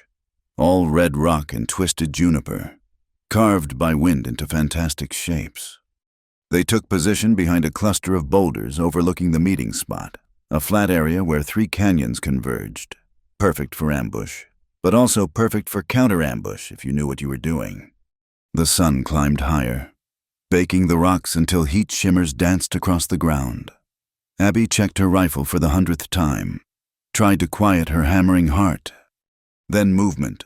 5 riders emerged from the western canyon, and Abby's breath caught.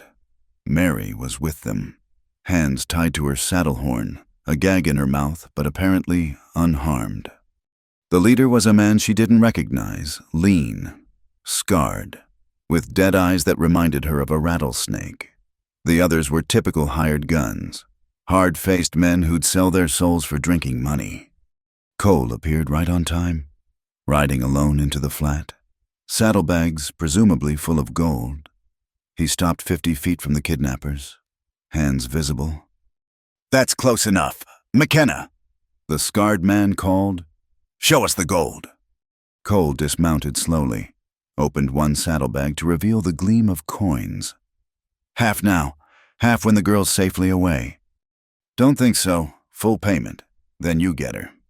Then we're at an impasse. Cole said calmly. Because I don't trust you any more than you trust me. The scarred man laughed. You're in no position to bargain. Look around you.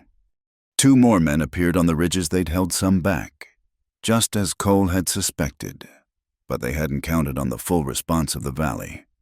Marshal Roosevelt's voice rang out from behind a rock spine. You boys are surrounded, federal marshals. Throw down your weapons. For a moment, nobody moved. Then everything happened at once. One of the kidnappers went for his gun. Rifle fire erupted from a dozen positions. The scarred leader spurred toward Mary, perhaps thinking to use her as a shield, but Sam Crockett's shot took him from his saddle before he'd gone 3 feet. In the chaos, Mary's horse reared, terrified by the gunfire. The girl clung desperately to the saddle, unable to control the animal with her hands tied. Abby didn't think. She broke from cover, running toward the panicking horse. Bullets whined past her head, kicked up dust at her feet. She heard Cole roar her name. But all that mattered was reaching Mary before the horse threw her or bolted into the rocks. She caught the reins just as the horse was about to bolt into a narrow canyon. Using all her strength, she turned its head, bringing it under control. With her knife, she cut Mary's bonds, helped the sobbing girl slide from the saddle. It's okay, she said, shielding Mary with her body. You're safe now. The gunfire was already dying down. 3 kidnappers were down, the others throwing away their weapons and raising their hands. Marshal Roosevelt and his men moved in, efficient and professional. Cole reached them in seconds, his face white. Are you insane? You could have been killed. but I wasn't. Abby pointed out, still holding the shaking girl. And neither was Mary. Sam Crockett arrived next, tears streaming down his weathered face as he embraced his daughter. Thank you, he said to Abby, voice thick. Thank you both. The aftermath was swift. 2 kidnappers had survived to face trial, under questioning. They revealed they'd been hired by associates of Carnegie, men who'd lost money when his operation collapsed and blamed Cole for their misfortune. Carnegie's reach is longer than we thought, Roosevelt said that evening as they gathered at Cole's ranch. Even from prison, he's got influence. Not for much longer, Cole replied grimly. I'll be having words with the federal prosecutor. This conspiracy goes deeper than one man's grudge. Mary, bathed and fed and surrounded by the women of the community, was remarkably resilient. I knew you'd come. She told them, all of you, that's what we do here, we take care of each other. Such simple faith, but it summed up everything they'd built in the valley, a place where neighbors mattered, where standing together meant more than standing alone. The next weeks brought changes. The federal investigation Cole had pushed for uncovered a network of corruption reaching into the territorial government itself. Several officials were arrested, including the deputy who'd refused to help Clara Nightingale. Carnegie was transferred to a higher security prison back east, his influence finally broken. More families arrived, drawn by stories of a valley where law meant something and neighbors could be trusted. A small school was built, with Abby as the official teacher. Plans were drawn up for a church, a general store, even a post office. We're becoming a real town. Jesse marveled one evening. He'd grown another 2 inches and was courting the eldest Grant girl with painful earnestness. That was always the dream, Abby reminded him. A place to belong? But progress brought its own challenges. The railroad's approach meant land values soared. Eastern investors began eyeing the valley, seeing profit where the settlers saw home. One consortium made an offer to buy out the entire community for 10 times what they'd paid. That's enough money to start over anywhere. Thomas Edison pointed out at the community meeting called to discuss it. Buy better land, easier lives. Is that what we want? Julia Grant asked. Easy lives. Seems to me we came here for something more than money. The debate went on for hours. In the end, it was young Mary Crockett who settled it. This is where I was born, she said simply. Where my mother's buried, where I learned to read and ride and shoot. You can't buy that. You can't sell it either. It just is. The vote was unanimous. The valley wasn't for sale. Cole and Abby sat on their porch that night, watching summer lightning play across the distant mountains. The ranch house had grown a new room added for the baby that would arrive come winter, another for Jesse when he stayed over. "Any regrets?" Cole asked, echoing his question from their wedding day. Abby placed his hand on her swelling belly, felt the flutter of new life within. "How could I regret this? We've built something real here, something that matters. Even with all the danger, the struggles, especially because of them." She leaned into his warmth. "Easy things don't last, but what we've fought for, bled for, built together, that's forever." A coyote called in the darkness, answered by another. The creek murmured its endless song. Somewhere in the house, Jesse was practicing his guitar, learning songs to impress his sweetheart. "I love you, Abigail McKenna," Cole said softly. "Thank you for being stubborn enough to stay that first day." "Thank you for being brave enough to care," she replied. They sat in comfortable silence. Two people who'd found each other across a sea of grass and hardship. The giant rancher and the settler woman, guardians now of a growing community, proof that courage and compassion could carve civilization from the wildest frontier. Tomorrow would bring new challenges.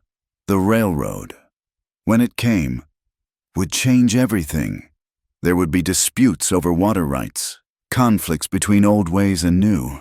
The baby would be born into a world different from the one they'd known. But tonight, there was peace in the valley. The rescued girl slept safe in her father's house. The kidnappers faced justice. The community had stood together and prevailed once again. And in a ranch house built by love and determination, a woman who'd once had nothing held everything she'd ever dreamed of, while the man who'd saved her discovered he'd been saved in return. The stars wheeled overhead, ancient and eternal. The land breathed with summer warmth. And in Willow Draw, Wyoming territory, the future took root in soil watered by tears and courage, growing strong and sure as the mountains themselves. The summons arrived on a crisp October morning, delivered by a territorial courier who looked as if he'd rather be anywhere else. Abby, now heavy with child, accepted the official envelope with trembling hands while Cole stood rigid beside her. "Impt, Circuit Court of Wyoming Territory," Cole read aloud. "In the matter of land disputes and criminal conspiracy in the Willow Draw region, all parties are commanded to appear before Judge Alistair Pike." The date was set for 2 weeks hence. Every major landholder in the valley was named, along with witnesses to the various conflicts that had shaped their community. "This is it," Thomas Edison said at the emergency meeting that night. "Everything we've built comes down to what happens in that courtroom." Marshall Roosevelt, who'd become a trusted ally, explained the situation. "Carnegie may be in prison, but his lawyers aren't. They're claiming the original land surveys were fraudulent, that violence was used to drive out legitimate claimants. If they win, every deed in this valley could be invalidated." "But we have our papers," Julia Grant protested. "Bought fair and square from the land office." "Papers can be questioned," Roosevelt said grimly, "especially when money changes hands in the right places. Judge Pike is honest, but he has to follow the law as written." The next 2 weeks passed in a blur of preparation. Cole and Abby gathered every document, every receipt, every piece of evidence that proved their legitimate claim to the land. Other families did the same, creating a paper trail that stretched back to the first settlements. It was Sam Crockett who brought the most valuable evidence. "Been saving these," he said, producing a packet of yellowed papers. Letters from the original Baxter family, documenting their claim to Willow Draw. "They gave them to me before they left.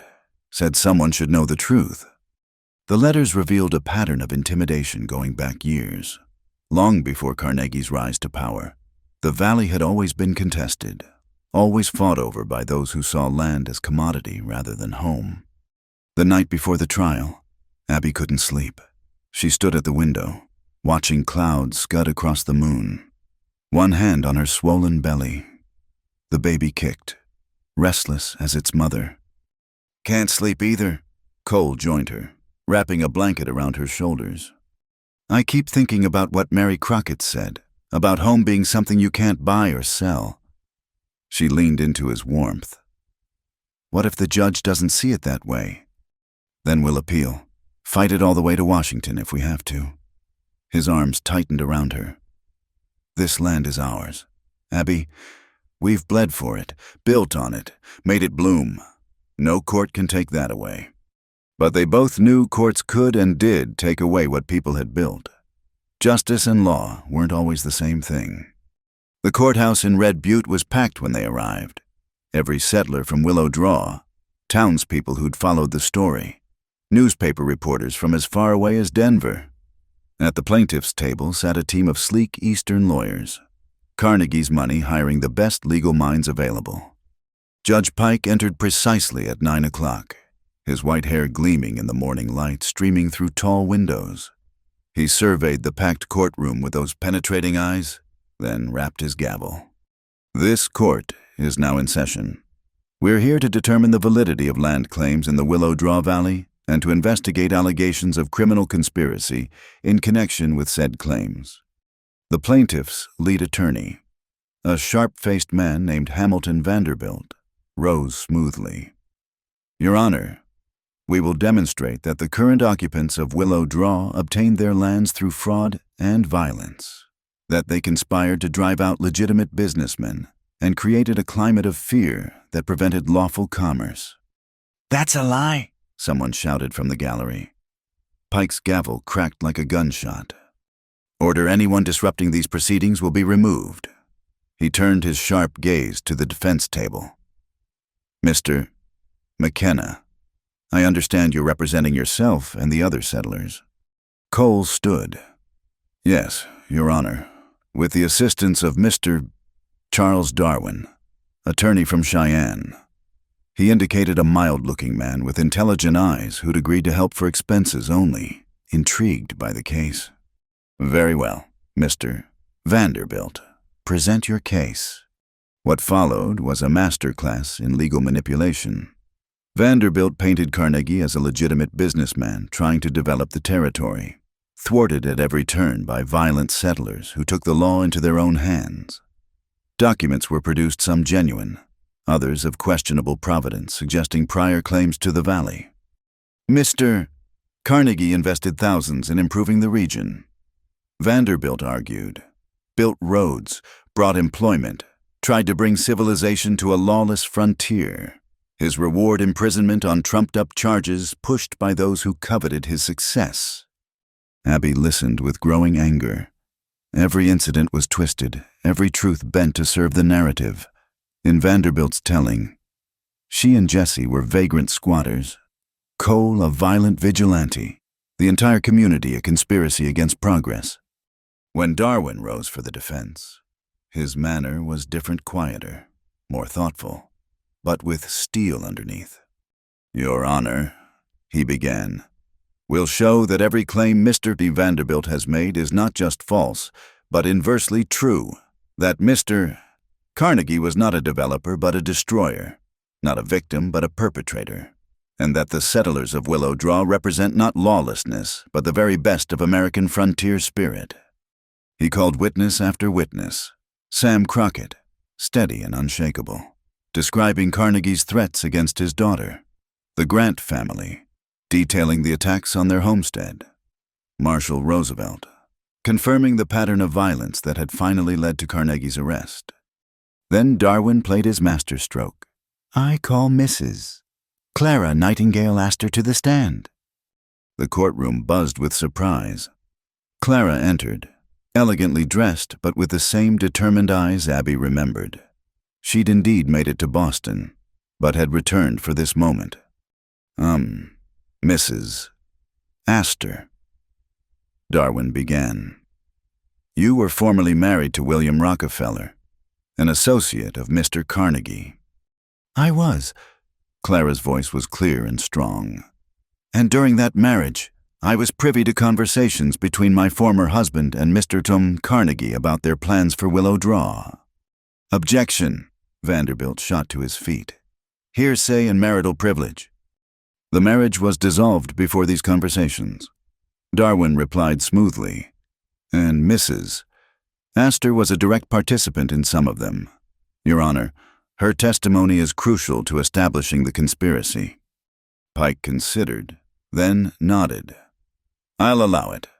Proceed carefully. Mr. Darwin. What Clara revealed was damning. Carnegie and Rockefeller had planned to control the entire valley, using it as a way station for stolen cattle, eventually selling to the railroad at enormous profit. The settlers weren't obstacles to development. They were obstacles to crime. I have documents, Clara said, producing a leather portfolio.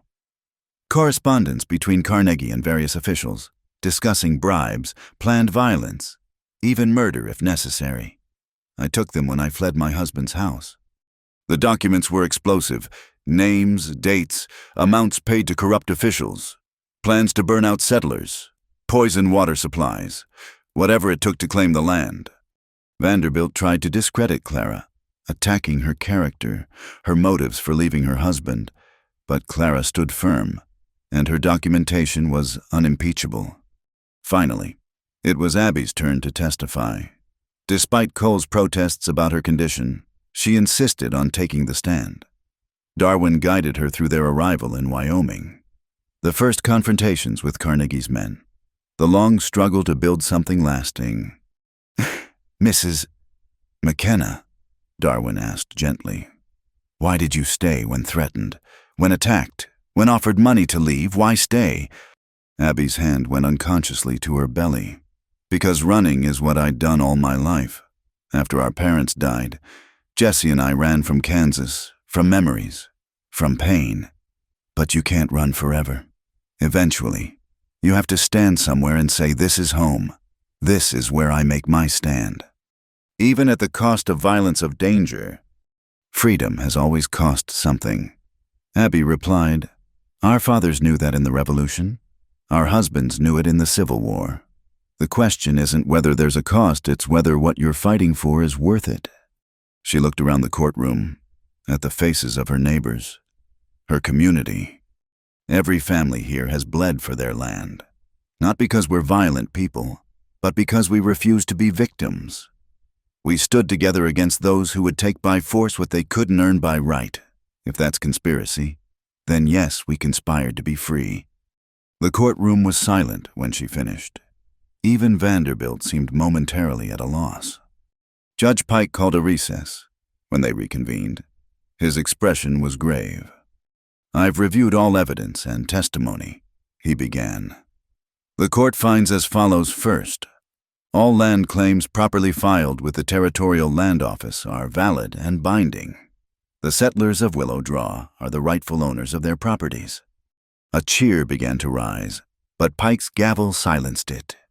Second, the court finds substantial evidence of criminal conspiracy, but not by the defendants. The evidence clearly shows a pattern of corruption and violence orchestrated by Quentin Carnegie and his associates. This court recommends further federal investigation and prosecution. He paused, his eyes sweeping the room. Finally, this court recognizes the unique circumstances that led to violence in Willow Draw, while vigilante justice cannot be condoned. The evidence shows the settlers acted in self-defense when legitimate law enforcement was unavailable or corrupted. Therefore, no charges will be filed for defensive actions taken. Now the cheer was unstoppable. Neighbors embraced. Tears flowed freely. Cole pulled Abby close, mindful of her condition, his own eyes suspiciously moist. But Pike wasn't finished. Mr. McKenna, please approach. Cole stepped forward warily. The evidence shows you've been the unofficial lawkeeper of Willow Draw for over a year. You've protected settlers, investigated crimes, maintained order. Marshall Roosevelt speaks highly of your character and abilities. Pike smiled slightly. It seems foolish to waste such talent. Therefore, this court recommends to the territorial governor that you be appointed deputy U.S. Marshal for the Willow Draw region, with full authority to enforce federal law. Cole stood stunned. Your Honor, I'm just a rancher.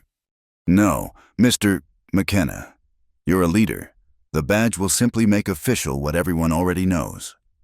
Pike stood, gathering his papers. Court is adjourned. Outside the courthouse, the celebration was subdued but profound.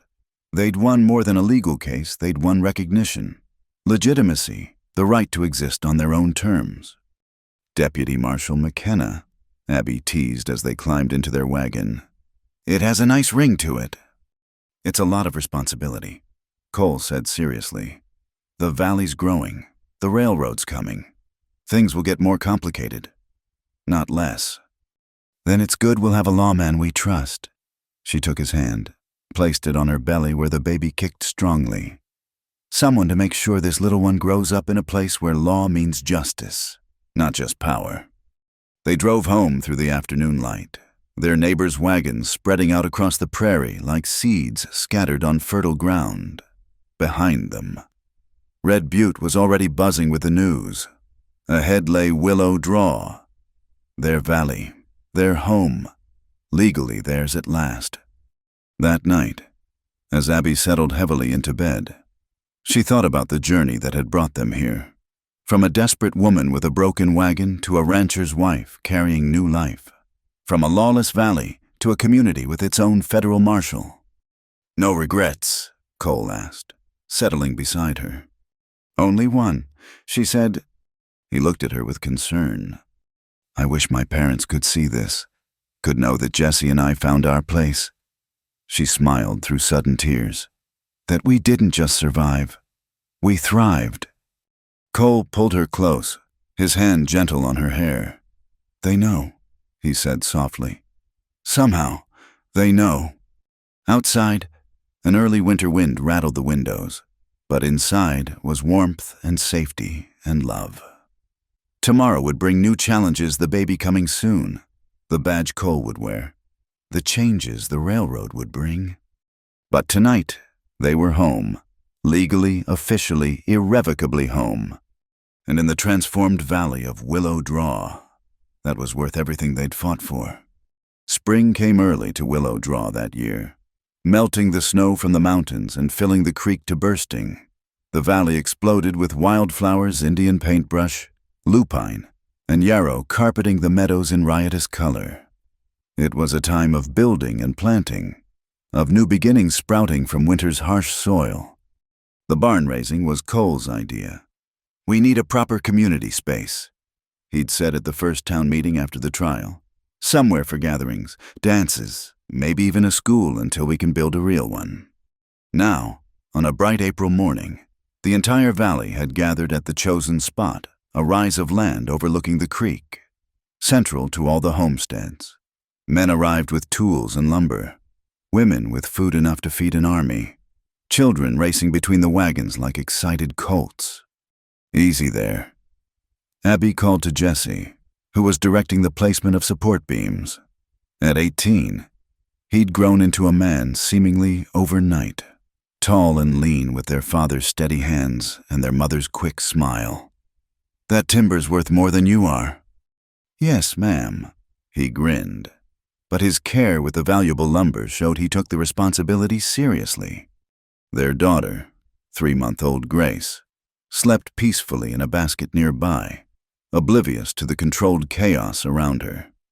Born on Christmas Eve in the middle of a blizzard, she'd entered the world with her father's gray eyes and her mother's determined chin. She's growing fast, Mary Curie observed, pausing in her work arranging tables. At 19, Mary had become Willow Draw's unofficial teacher, taking over when Abby's pregnancy advanced. Soon she'll be running wild with the other little ones. Abby smiled, watching her daughter's peaceful face. Let her sleep while she can. Soon enough she'll learn that McKenna women don't get much rest. The barn rose like magic, neighbors working in practiced harmony. Thomas Edison had designed an ingenious pulley system for raising the heavy beams. The Grant boys, strong as oxen, hefted timber that would have challenged lesser men. Even old Samuel Morse, who'd arrived last month with his family, contributed by keeping precise measurements despite his 70 years. By noon, The frame stood complete against the sky, and Julia Grant called everyone for dinner. Tables groaned under the weight of fried chicken, fresh bread, pickled vegetables, and pies of every description. It was a feast born of shared prosperity, each family contributing their best. Cole found Abby during the meal break, settling beside her with that careful grace big men sometimes possess. The deputy marshal's badge glinted on his vest, still new enough that he seemed conscious of its weight. "Remembering our first meal together?" he asked, following her gaze to the creek. "Cornmeal mush and hope," she replied. "Now look at us." "I am looking." His eyes were warm on her face. "And I like what I see." Before Abby could respond, a shout went up. Riders approaching, a lot of them. Cole was on his feet instantly, hand near his gun, but relaxed as the party came into view. It was Marshal Roosevelt, with a distinguished-looking man in city clothes, accompanied by several official-looking companions. "Folks," Roosevelt called out, dismounting. "Like you to meet Theodore Belmont, representative of the Union Pacific Railroad. He's got a proposition for the valley." Belmont was a compact man with shrewd eyes and the bearing of someone used to getting his way, but his smile seemed genuine as he surveyed the gathering. "My apologies for interrupting your celebration," he began, "but when Marshal Roosevelt told me the whole community would be gathered, I couldn't pass up the opportunity." "What kind of opportunity?" Ulysses Grant asked warily. They'd all learned to be suspicious of well-dressed men bearing gifts. "A partnership," Belmont said simply. "The railroad needs a water stop between Cheyenne and Laramie. Your valley has good water, good grazing for stock, and," his eyes swept the assembled families, "good people to run it. We're prepared to offer fair prices for right-of-way, jobs for those who want them, and a guarantee that the town you're building will be an official stop on our line." The silence that followed was profound. A railroad stop meant prosperity, growth, connection to the wider world. It also meant change, strangers, the end of their isolated paradise. "What's the catch?" Cole asked bluntly. Belmont's smile widened. "No catch. Marshal, just business. We need what you have. You need what we offer. The only question is whether we can agree on terms." The discussion that followed was heated but civil. Some, like Thomas Edison, saw nothing but opportunity. Others, like Sam Crockett, worried about losing what made the valley special. In the end, they formed a committee to negotiate Cole, Abby, and Darwin, who'd stayed to help establish local government. As the sun began its descent, the barn stood complete, ready for shingling. The railroad men departed with promises to return, and the community celebration resumed with music and dancing in the new structure. Jesse played his guitar while Mary Curie sang, their young voices blending in harmony. Other couples joined the dance, boot heels drumming on the fresh-laid floor. Even baby Grace woke to watch, her gray eyes wide with wonder at the swirling colors and joyful noise. "Dance with me," Cole said, offering his hand to Abby. She hesitated.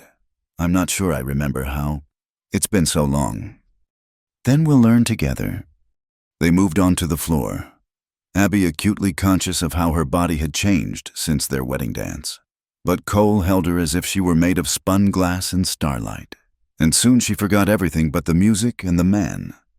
"I've been thinking," he said as they swayed, "about the railroad, about what it means." "Progress," Abby said. "Change, for better or worse." "Yes, but also proof that we succeeded. We took a lawless valley and made it worthy of civilization. That's no small thing." She looked around at their neighbors, their friends, their chosen family.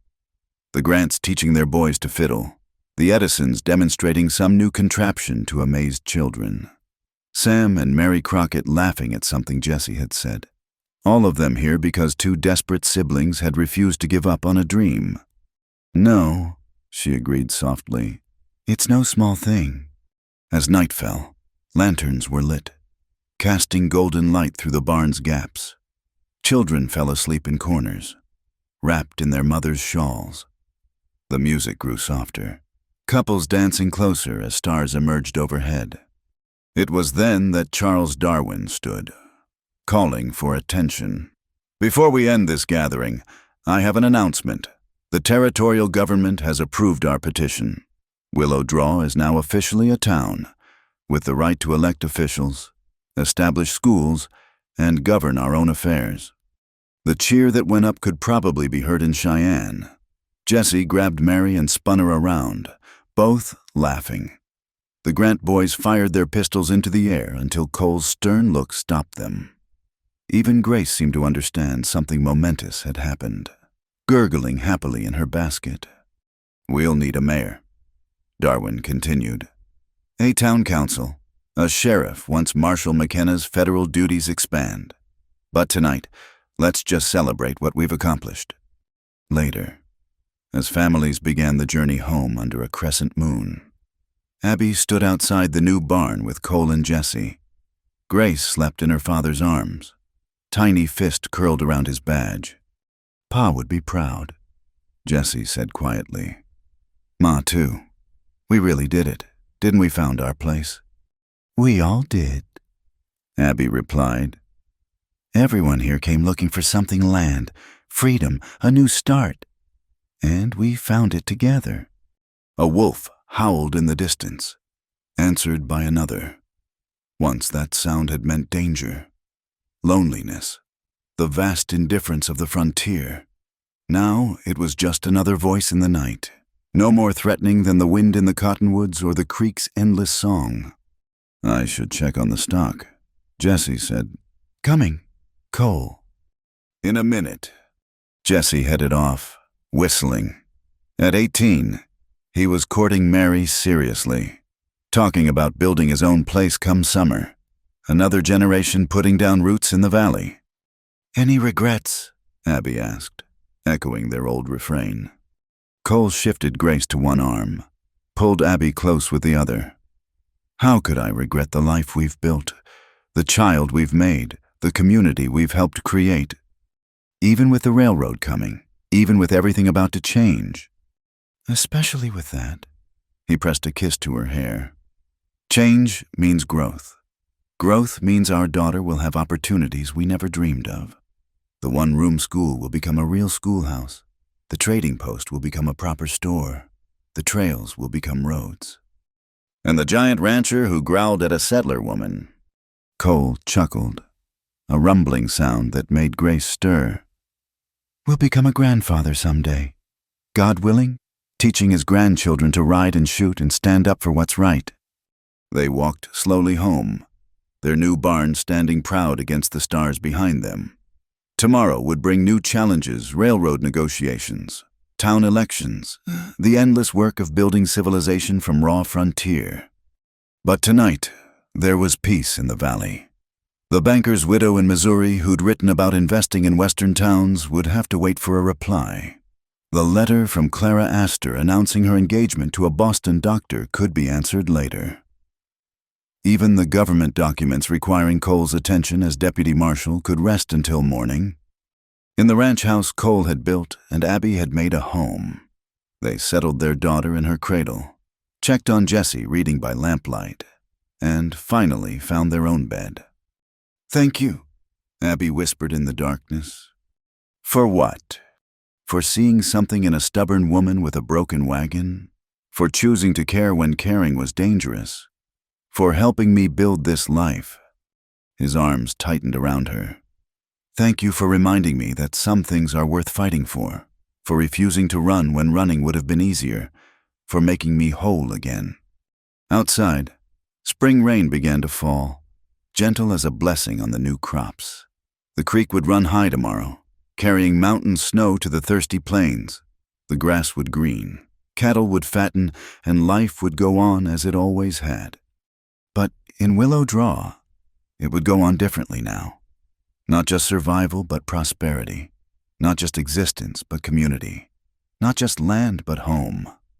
The giant rancher and the settler woman, wrapped in each other's arms, listening to rain on the roof they'd built together, Their daughter safe in her cradle, her brother dreaming of his own future, their valley sheltered and thriving. It was everything Abby had hoped for when she'd first seen this place, and more than she dared believe possible. The cracked sugar bowl on the mantel caught the last flicker of lamplight. Beautiful in its imperfection, useful despite its wounds. Like all of them, broken and mended, tested and proven, stronger at the mended places than they'd ever been when whole. "I love you," she murmured, already drifting toward sleep. "And I love you," Cole replied, forever and then some. The rain whispered secrets to the night. The house settled around them, solid and sure, and in Willow Draw, Wyoming territory, soon to be the state of Wyoming. The future put down roots as deep and strong as the mountains themselves. Home, at last and always. Home. Thank you for listening to our story. I'd love to know where you're listening from. Please share in the comments below so we can connect and discuss your thoughts on this tale. If you enjoyed this story, please subscribe to Wild West Night as seen. Give it a like and hit that hype button to help more people discover these frontier tales. Your support means the world and helps keep these stories alive. Until next time, partners.